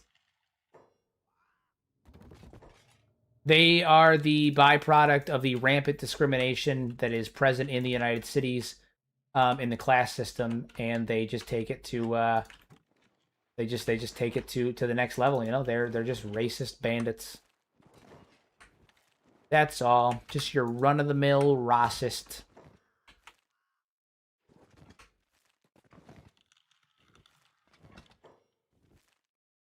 Well, we're doing okay in terms of... is there any way to kill all the city heroes?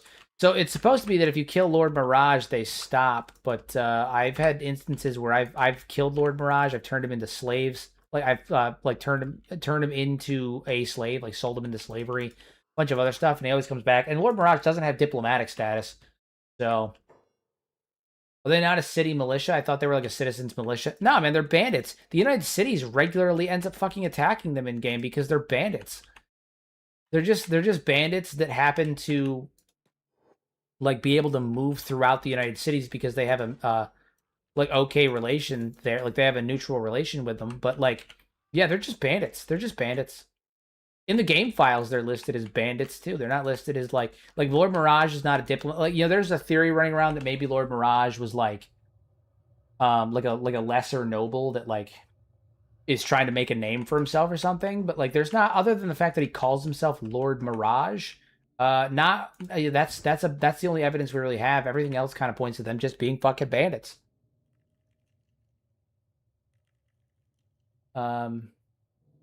In the game files, they're listed as bandits. In everything, they're just bandits.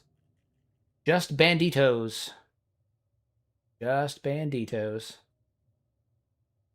helmet to properly cover my head. 100% coverage, maybe, mayhaps. Mayhaps. And I'll drop my dodge. Can't do that. Can't do that. But a better helmet would probably do me some good. I don't want to get knocked out. I also need something better under my clothes, but I don't want to get rid of the. Oh, you know what I need to do? I need to go get better Tontos. That's what I need to do. City Heroes are one of them groups that feel underdeveloped. Same with the Grass Pirates and Black Dogs. Yeah, pretty much. Pretty much. All right, skeletons. We need skeleton Tonto. There it is, skeleton Tonto. All right, slightly better Tonto. Up our martial arts a bit more. Love it. Woo. Woo, lad. I am going to be wrapping up here in just a minute because I have to go to the gym. Got to go get strong, but I will be back on tomorrow. I will be back on tomorrow. What is this? Hold on. +6 to martial arts. This is what? +4? I don't know. Dodge skill +1. I mean, this gives me good combat speed, dexterity, dodge, but the coverage is terrible. It may behoove me to go Dust Coat instead. Yeah. I think we're gonna go Dust Coat instead. I need extra coverage. I gotta make consolidations where I can. And a better helmet. Gonna cover my face a bit more. Standard or high grade. It's not going to affect my ability to dodge and stuff. This one 32 49 70 and 24 39 60, 21 35 70. Yeah, visored helm may be the way to go. Perception goes down, but not nearly as much as it did before. Yeah, full visored helm. Good, it's good. One-armed Toji with his dust coat and his visor helm. Nice. Nice, nice, nice. Okay, well, I do think that's where we're gonna wrap it for tonight. Let's get Beep on over here. He's been strength training like crazy. My guy's got 13 strength. He's doing good, hauling them shovs around. Oh, actually, did I ever search that? Ever search him? I didn't. I didn't. Beep, you can. Yeah, keep carrying him. It's fine. Keep carrying him. It's fine. All right, we're gonna save it. Toji stream emergency save. And Toji stream. All right, guys. I will be on tomorrow, 8:30 p.m. Eastern Standard Time, as I usually am. I'll be on tomorrow, and I'll be on Thursday. So, as always, guys, I appreciate it. I will see you guys tomorrow. Remember, use your powers for good instead of evil. Make a difference in somebody's life. And, yeah, thank you guys for popping in and asking me questions and hanging out with me. It's been a fun time. I appreciate it.